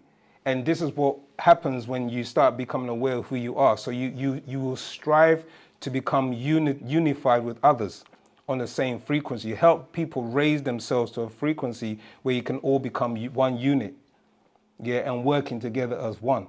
So that will be the physical aspects of that, and having the full acknowledgement and knowledge that you are a universal being. You are actually all, but you have an effect on others who can also become part of all. As you read in our affirmation, I'm in the love of all and all love is in me. I'm a part of all and all is a part of me. And all is unity. All is darkness. Does that make sense? Yes, it does. However, go on. I still have to dive into it, especially when it comes to the outside. Yeah. Can I have a recommendation on a scroll, or I can dive into? Yeah, all expanding. More into this? Yeah, were you in our study class the other day? We read all expanding. Yes, I do have to scroll. Yeah, read all expanding, because essentially, all expanding is that you have an effect on others. As you expand your frequency and range of who you are, etc., you are also have the ability to touch others in a way where they will also gravitate towards you. And in doing that, you become one unit. You start to work as one. You're no longer hindered by self and what I have to do and what other people think of me and all of these things. Is us working as one to make an effect on others, to make an effect on the planet, on the world. And the more that are then also touched by this information and this knowledge and this reality and your examples, they also then want to become unified. Does that make sense? Yes, it does. Why are you struggling with? I'm struggling because my question is coming more on the outside. Okay, I was raised in Mozambique, and I've been in Zambia, in Kenya, and I've noticed that we have different tribes in our countries. Right. Even in Zambia, they have at least 73 tribes, and altogether in Africa, if I'm not mistaken, the numbers is about 5,000 tribes in total. Okay. And when we look into, for example, in Europe, each country is a different tribe: Italians, Portuguese, French, German. And in Africa, we were divided because of the Berlin Conference and all that on the 18th century, right? And when we speak about unity on the outside, there is a lot of factors, and I'm looking at, okay, how the black magic will affect directly on bringing the unity and respecting the differences on current culture and bringing Wu Sabat into it in a more unified perspective in a long term. Yeah. I understand that mechanically, okay, we have a job to do. Yep. But on the outside, I don't see how can we manage that. Well, let's see. On the outside is, as I said, whatever is a reflection of the outside is what's happening on the inside. So anything, as a man thinketh. So right now, from what you're speaking to me, you're speaking with questions. And the questions has a layer of doubt. So remember we were talking about the subconscious mind. Yeah? So your subconscious mind, because you have an element of doubt of how it's going to be done, you're not trusting the process. And it is a difficult job. And no, you're not supposed to do it all by yourself. However, you're supposed to set example which will then have an effect on others. So the best example that I can give is Partner Babyanon, Dr. Malachi York. This is what he's taught us to do, okay? Teach, read, raise others. Be the living example. Okay, what just happened there? I've just lost connection. It's just threw me out. Literally just threw me out. Speaking truth. Basically, yeah. Oh, it's coming back. It's reconnecting. Must have been the internet. Yeah, the internet just went down. Apologies. It's funny you say that about the separation, black being whole and white being split, when in our society, white is seen as the shining light. Yeah, exactly, exactly, that's right. And the birth and, the, spirit.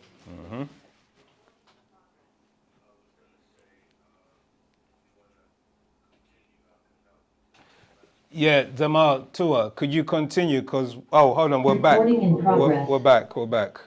But you can continue, Sikin. Yeah, Rahubat, Rahubat Moisar. Well, we're back. We're back, yeah. Apologies for that. We just literally just went on us, the internet. Okay, right. What was I saying? Yeah, so the best example, the living example, is Partner Bab Yanun. He has taken us through 3 different manifestations of what unity will look like on the physical. When we were in Bushwick Avenue, okay, in Bushwick Avenue there was a building that we purchased. Okay, this one we're going through the School of Islam.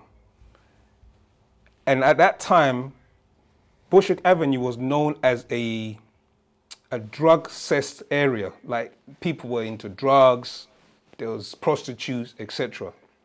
Right? Partner Bab Yanun, Dr. Malachi Zedjork, known at that time as Imam Isa, was able to clean Bushwick Avenue up. You don't have to believe me. Go and do your research on Bushwick Avenue, where to the point where the mayor of New York gave him an honorary, what they call a golden key or something like that, yeah, key to the city, yeah, because of what he had done for that area. That was one man's vision. And when you talk about manifestation and seeing something manifest, is you have to get others by teaching them the power of manifestation, the power of reality. But you have to be the living embodiment of that.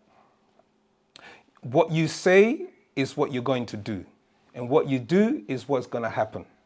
And the more you keep doing that, and the more you keep showing people in your individual powers what you can do, you are able to attract those people to you, and they will want to work with you. So likewise with what Dr. Malachi Zedjork has done, through Bushwick Avenue, we moved up to upstate New York. From upstate New York, we moved to Tamaray. And all different times, he was able to build something for us to show us our godliness. That no matter what we put our minds to, we're able to make manifest. And it's the same thing that you will have to do in, I know it sounds like your home, because I know Zimbabwe, in the sense of what you explained to me, having X amount of tribes and, sub-tribes and languages, etc. But you can only do so much.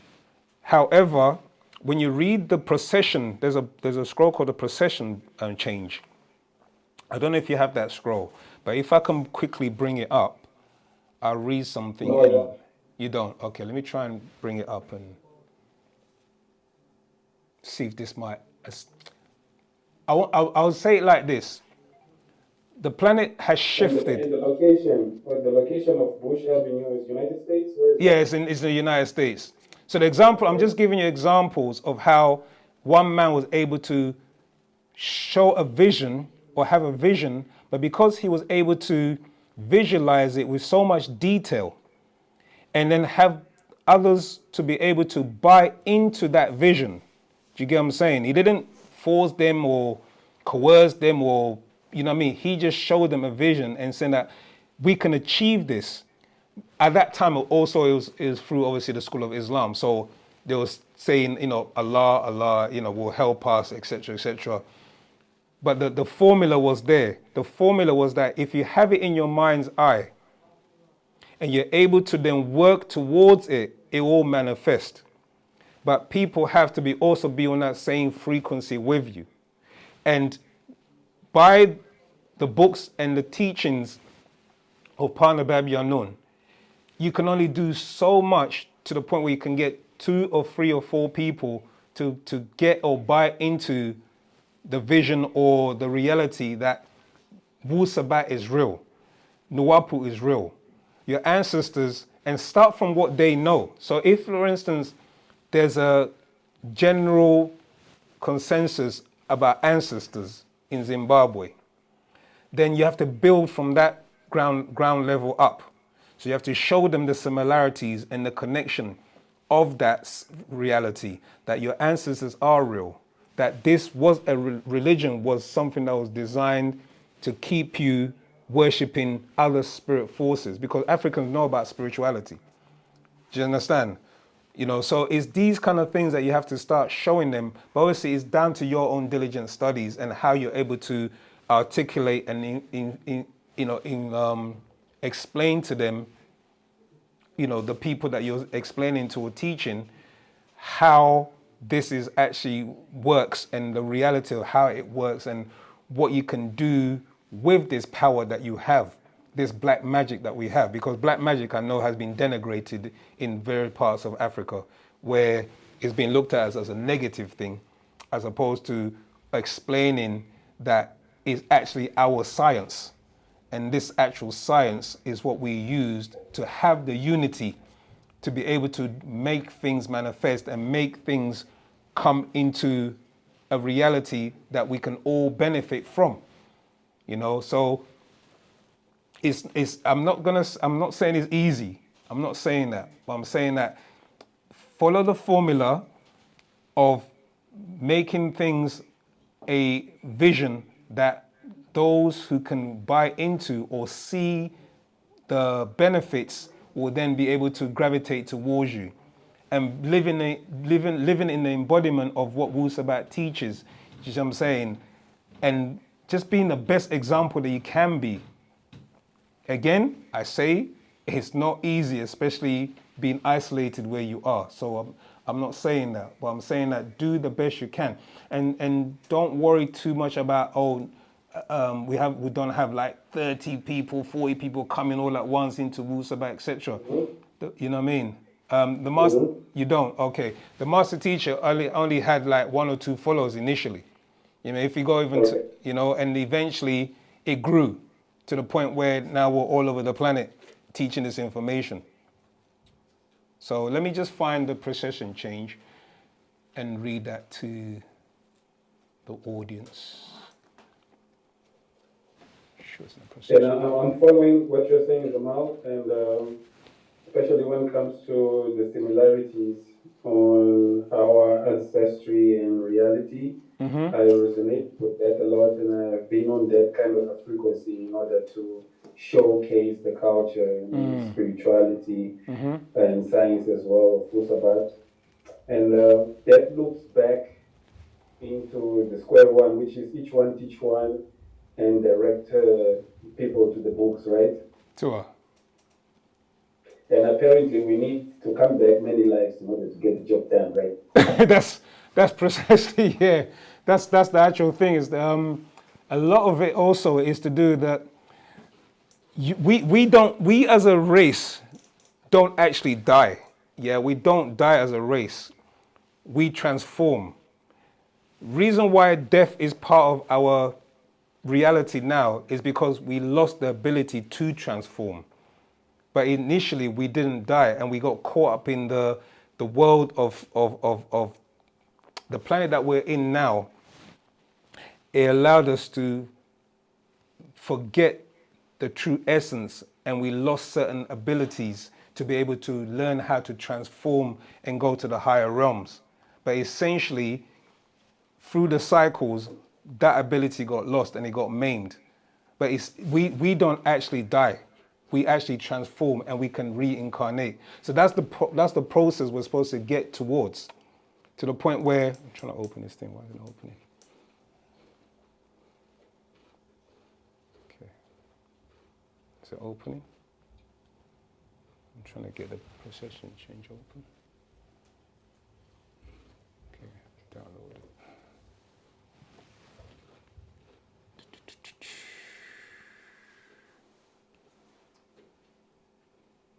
Okay. Don't know why it's taking so long. Come on, man. And Jamal, is the Supreme Darkness scroll available on the store?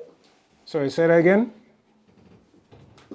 Is the Supreme Darkness scroll available on the store? There's no scroll called Supreme Darkness. There's a scroll called Natural Ether Energy, and also it goes into it in the proof, and also in All Expanding. The Natural Ether, the proof, and All Expanding, eh? Yeah. Papa Out, All Expanding. Okay. I'm trying to open up this document, but it's not allowing me to open up. Why are you not opening? Yeah, so my brother, don't worry too much about when. No, I know. That's what I said. It's not. It's easy for me to say, but when you're in a country where we've been indoctrinated for so long, I hear you. Yeah, sure. Focus more. Trust the process. Trust the formula. Yeah, that's what I can say. Trust the formula, and when you start to trust the formula and the process, the ancestors will help you and find a way. You will find a way. You know, because even though it may look mundane and it may look like, oh, nothing's taking place, always know that it's affecting the etheric realm. And as it affects the etheric realm, it permeates into the minds of those who want to know. Do you see what I'm saying? You know, just like how you came across Wu Sabat, you were all the way in Zimbabwe. Somehow, it came to you. Do you see what I'm saying? So yes, yeah. So just trust it. I get what you're saying. Yeah.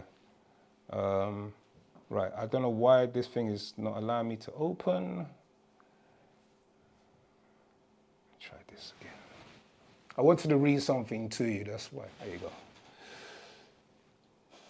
And maybe it might set your mind at ease a bit. Please don't be shy. Where are we? Right, so.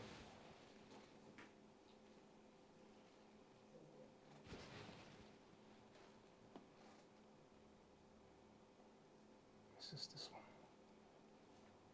Shows the procession change.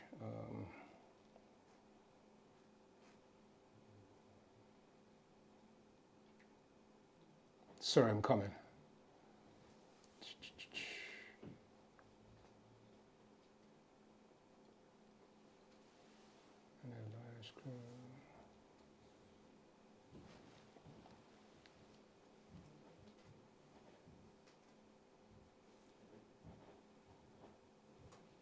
Planet Earth. Come on, where are you?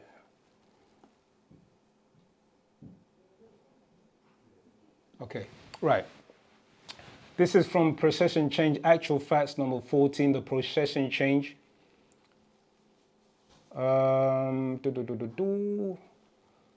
Verse 75.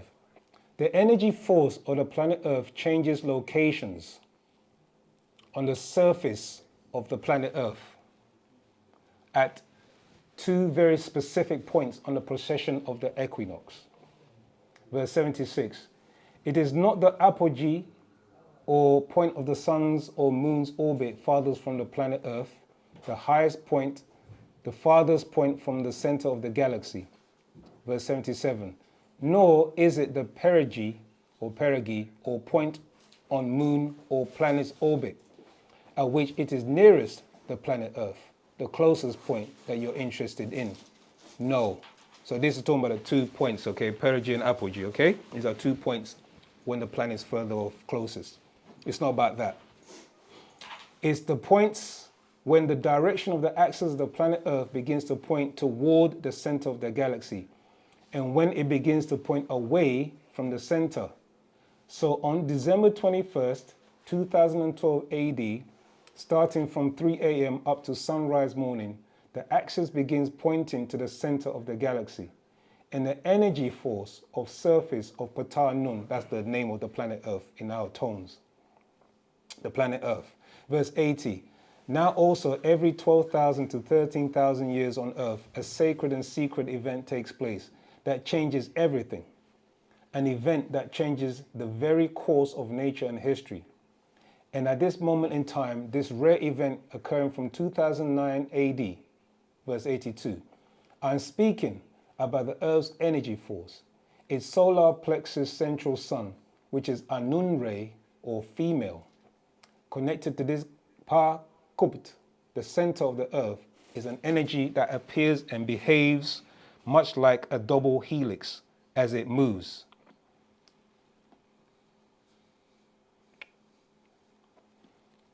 It is this energy that gives rebirth to the true seed, Nutat and Geb, everywhere on planet Earth. Not in any religion or church, temple, mosque of their religious world of fictions. These are facts. Verse 86. This is the renewal of Negroids' records after 24,000 years, and 6,000 of them blinded by a white light of evil teachings of ghost and spirit worship. The planet Earth's energy force is always attached to a single location on the surface of the planet Earth and stays there for a period of about 12,000 to 13,000 years. Yet, then it moves to a new location for the next 12,000 to 13,000 years, based upon cycles of time, or what is called the precession of the equinox. And when it moves, your idea of what spiritual means changes. Verse 89, it transforms according to the new energies of the future cycle, leading you into a higher spiritual path based on the fact, not faith, but fate, what I was explaining earlier. So there is a pulse of exactly 12,920 Earth years when the polarity of the Earth's energy force, or two poles from the female, Nun Net and Nun Re, at the center of the Earth as its sun or solar plexus, to the second pole, which is the surface of Geb, the male part of the planet Earth, or Geb as a male, as all males have, so verse 90, X and Y chromosomes. When the polarity of the Earth's energy force changes to the opposite pole, and it simultaneously changes location on the surface of the planet Earth, verse 92. This is the point here. The new location not only rapidly wakes up the Negroid people living near this sacred point, which is Africa, this time, but any Negroid anywhere on planet Earth, and also it sends a frequency into the electromagnetic grids surrounding the whole planet. Verse 93. This in turn affects those consciousness grids in ways that are determined by the planet Earth's own DNA. Verse 94. It is our time, Nuwaupians, our time. We will grow according to a set of divine plans and designs by our Nataru.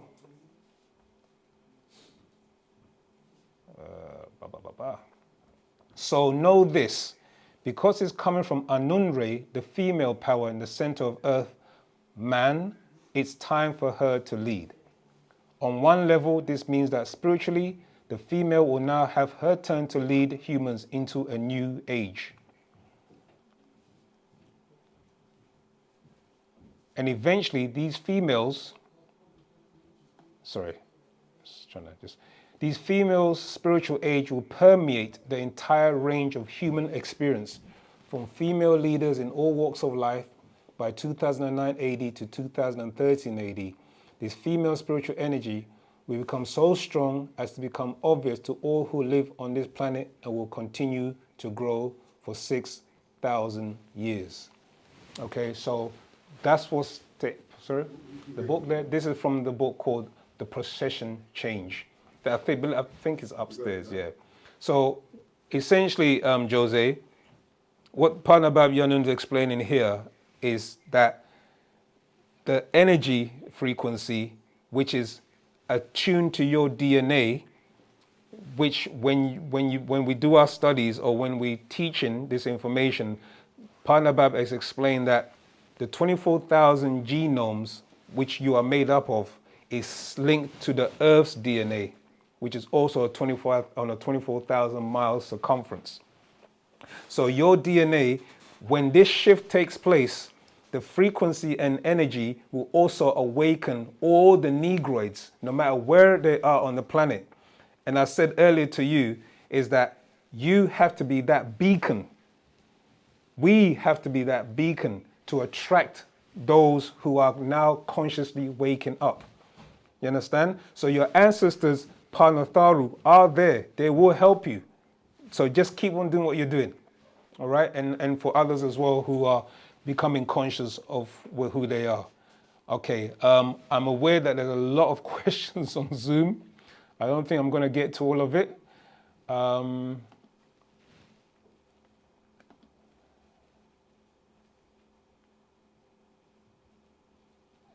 Yeah. So as Sakam Reye has put here to everyone, yes, we do get a lot of brothers and sisters that come, and Kobe, I see you, they'll come to class, but once you grow and start to realize what this actually means, what this information and what wu-nuwaupu is about, you know, you staying on the outside is not going to help. You might as well just say that you're on the outside and you still be living the muadamu, the Adamite's lifestyle, because he's going to have an influence on you no matter what. It's best to come and live the culture you were meant to live. You see what I'm saying? Because that's where your protection is. And it's not, again, well, I'm not standing here as some religious person on the pulpit saying God will save you, etc. But if you understand what culture is and what spirituality is for us as Africans, it wasn't individualism. Yeah, it was unity. And that if you anything that you walk away with today is know that we are unified. And the only way we're going to have strength is in our unity. And I don't know how many singers, you know, orators, scholars, activists have said the same thing, unity. That's what it is. Come together. And then they will see how our power we can build pyramids again. Yeah, because that's why they stopped us, because we were building pyramids, we were building things, great stuff, great things that they couldn't fathom. How did these people do it? It's a mystery. Look at the word mystery, my story. It's our story. We have to start again. Okay, I'm conscious of the time. Because unfortunately I got disconnected, I lost majority of the questions, so I do apologize for that. I've got Delilah. Is this Kion R live on YouTube? Yes, it is, Delilah. Ray Sananda. When people do pacts of demons, that's how the extraterrestrials use them, and that's how the walk-ins happen. That's how they break the immigration laws of this planet, by possession. That's right, Ray. Tap for that input. I hope did you hear that, what I said? Or should I read it again? When people do a pact or an agreement with demons, what they believe are demons, or even spirit forces that come to them in images and tell them they had a vision of Christ, etc. These are spirit forces, demonic forces, or sometimes extraterrestrials that can use their mind's eye, or they can walk into them. They're known as walk-ins, and they're able to influence, or this is how they're able to. We were talking about that there's an immigration, or there's a quarantine on the planet. That's how they're able to infiltrate and utilize people on the planet, okay, to get their job done. Yes, my sister. Somebody used the word BS. Mm-hmm. BS in conversation, and you ask them not to because you're on a spiritual journey, and they tell you that they're a big man and you must tell them what to say. What is that, satanic? No, it's not. And also, it's how you allow it to affect you. Because remember, words are tones. We explained this earlier. Words are music and tones. You have to get to the point where you build up enough psychic self-defense. So when those tones come to you, they dissolve. You with me? Yeah, but the person wants to build a relationship with you, be in a relationship with you. If they want to be in a relationship with you, what, like relationship? Yeah, and use that tone, don't want to understand that that's not the then tone. That's not a healthy relation to be in. Yeah, so they don't understand that. So that's what my challenge is when I'm saying, well, I'm not telling you what to do as a man. Yeah. I'm telling you that that's not the frequency you come to as with the females on a spiritual journey. That's right. And that's why I told you locks your hair, and you locked your hair because you didn't understand that. So I said, locks your hair and go and spend some time with some rustas. if you think it's me, it's not me. Rustlers were Yeah. teachers, so they did that. Yeah. But they don't want to let go of the swearing. You see, my sister, there's a lot going on, like we explained here. There's disembodied spirits. There's 30 spiritual ancestors. There's elemental forces. And they're all real. You see what I'm saying? There's also, when you copulate with a partner, you're also inheriting, taking on their ancestors, and you are giving them your ancestors. It's called genetic kiss. Yeah? So all of that is going on, coupled with their own frequency and energy and their mind state. So when things like that, especially in a relationship, is happening, until they're able to recognize those aspects of their being, those different components that make them up and make them become who they are, it's a very difficult journey to be on with somebody like that. No, I didn't accept that Yeah. relationship, but they're trying to blame me, trying to make out that I'm a female, trying to tell a big man what to do. Yeah. I don't know why black people want to hold on to this European vulgar language, prophanic language, over your relationship with you, and you've helped them. That's right. Yeah, it's the energies that they've been accustomed to. Do you know what I mean? Apparently, it's good stress relief, they say, when they use it, according to Google. Like I said, But they offload it on whatever you. spirit forces is operating through them will always justify what they do. You with me? Yeah. If you're truly honest, most of us have suppressed the soul portion of us. The soul. Yeah. Most of us have suppressed it. Do you know what I mean? Where it's no longer even functioning in our lives. We've let it seep out of us. We're now living as 6 ether beings in what they call a coconut. You know what I mean? A black skin, but living his way of life. You understand? So for them to regain that back is a big journey. Yeah, I wasn't taking that board as a female now. Yeah. So yeah. Let me just jump to some others here. You've also got Joseph, who's on the stage on Clubhouse. Oh, well. He's been on for some time. Okay. Joseph, if you have a question, please unmute and ask this as well. All right. You know what? We haven't taken anything from Clubhouse. So Joseph, if you have a question, please ask away. And I'll jump onto the others. Rahubat, Joseph. Rahubat.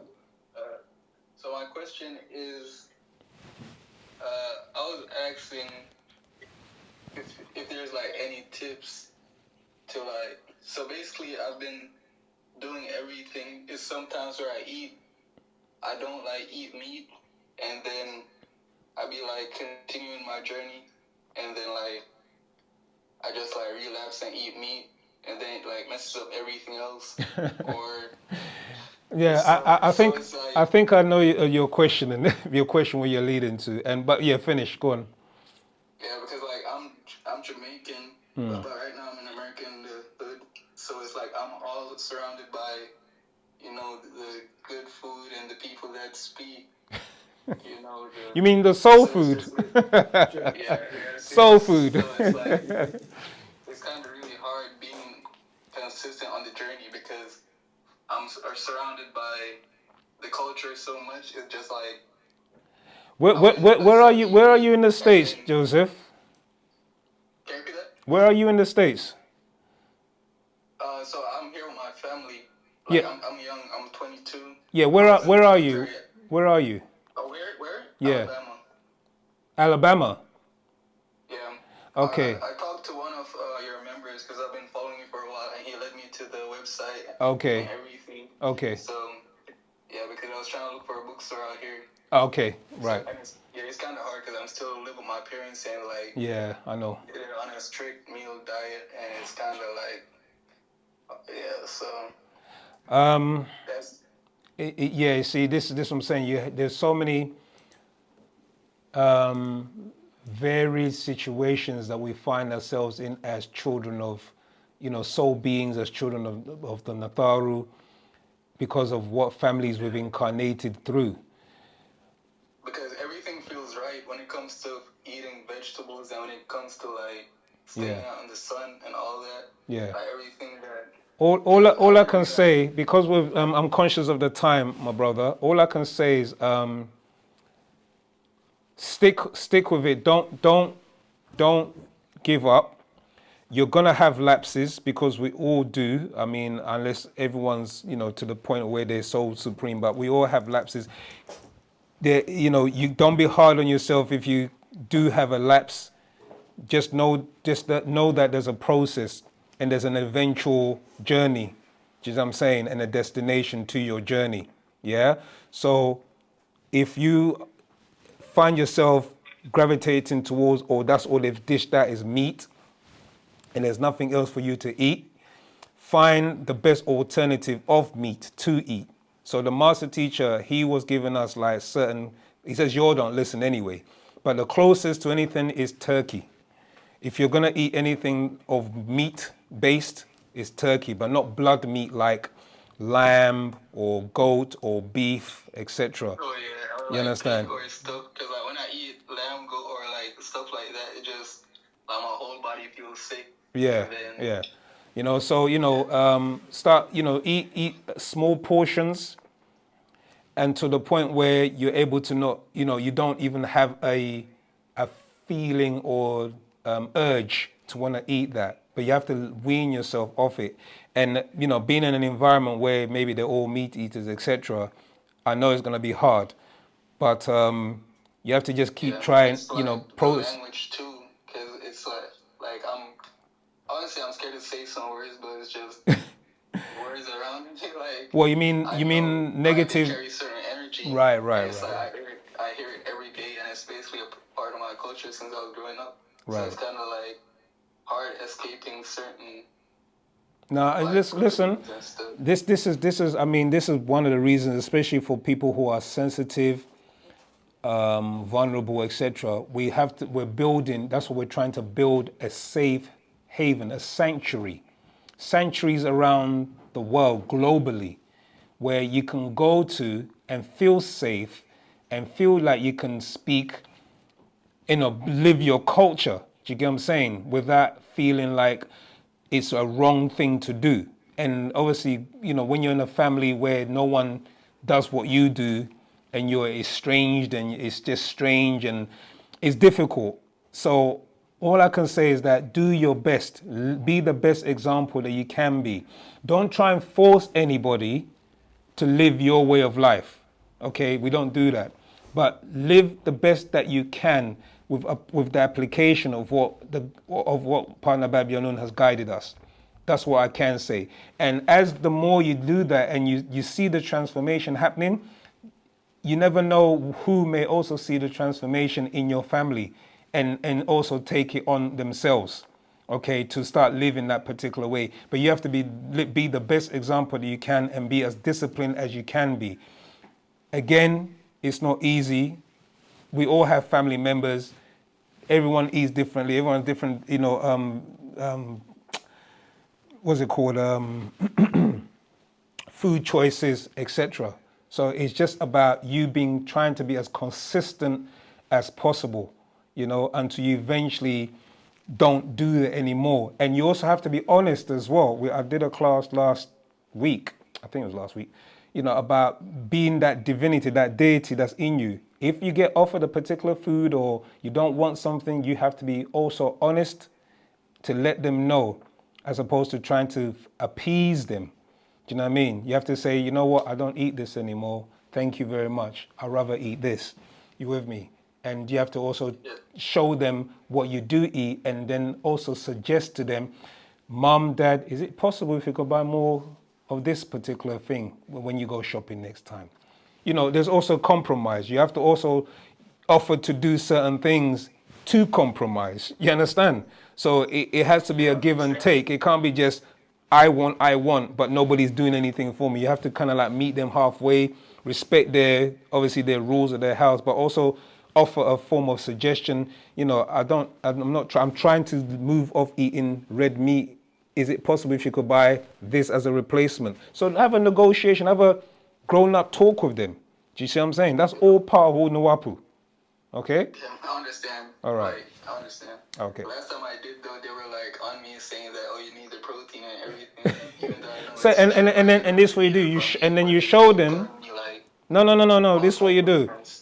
Instead of having a conflict, show them other things that contain protein. really Yeah. a conflict. It's just Yeah. like they're still trying to force me whenever I tell them. So it's just like, Yeah, you've got a difficult one. Yeah. okay. Yeah, hold on. There's a sister wants to probably give some advice. We're going to be ending, so his class is finishing now. So Yeah, it's go just ahead. very quick. Yeah.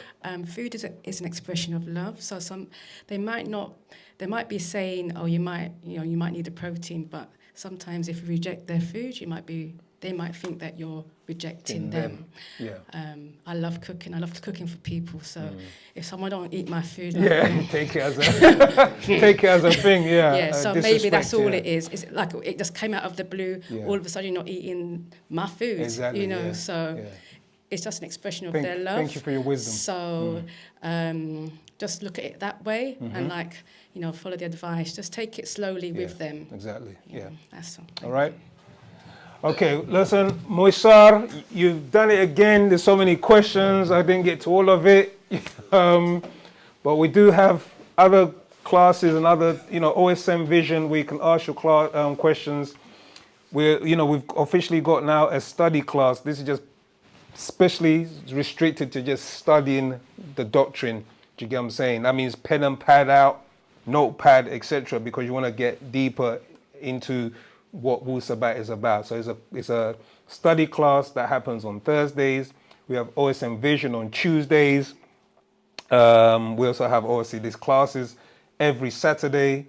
And there's other cultural events that we'll be also having and looking to showcase or put people on notice about. So we have different cultural events that we do have.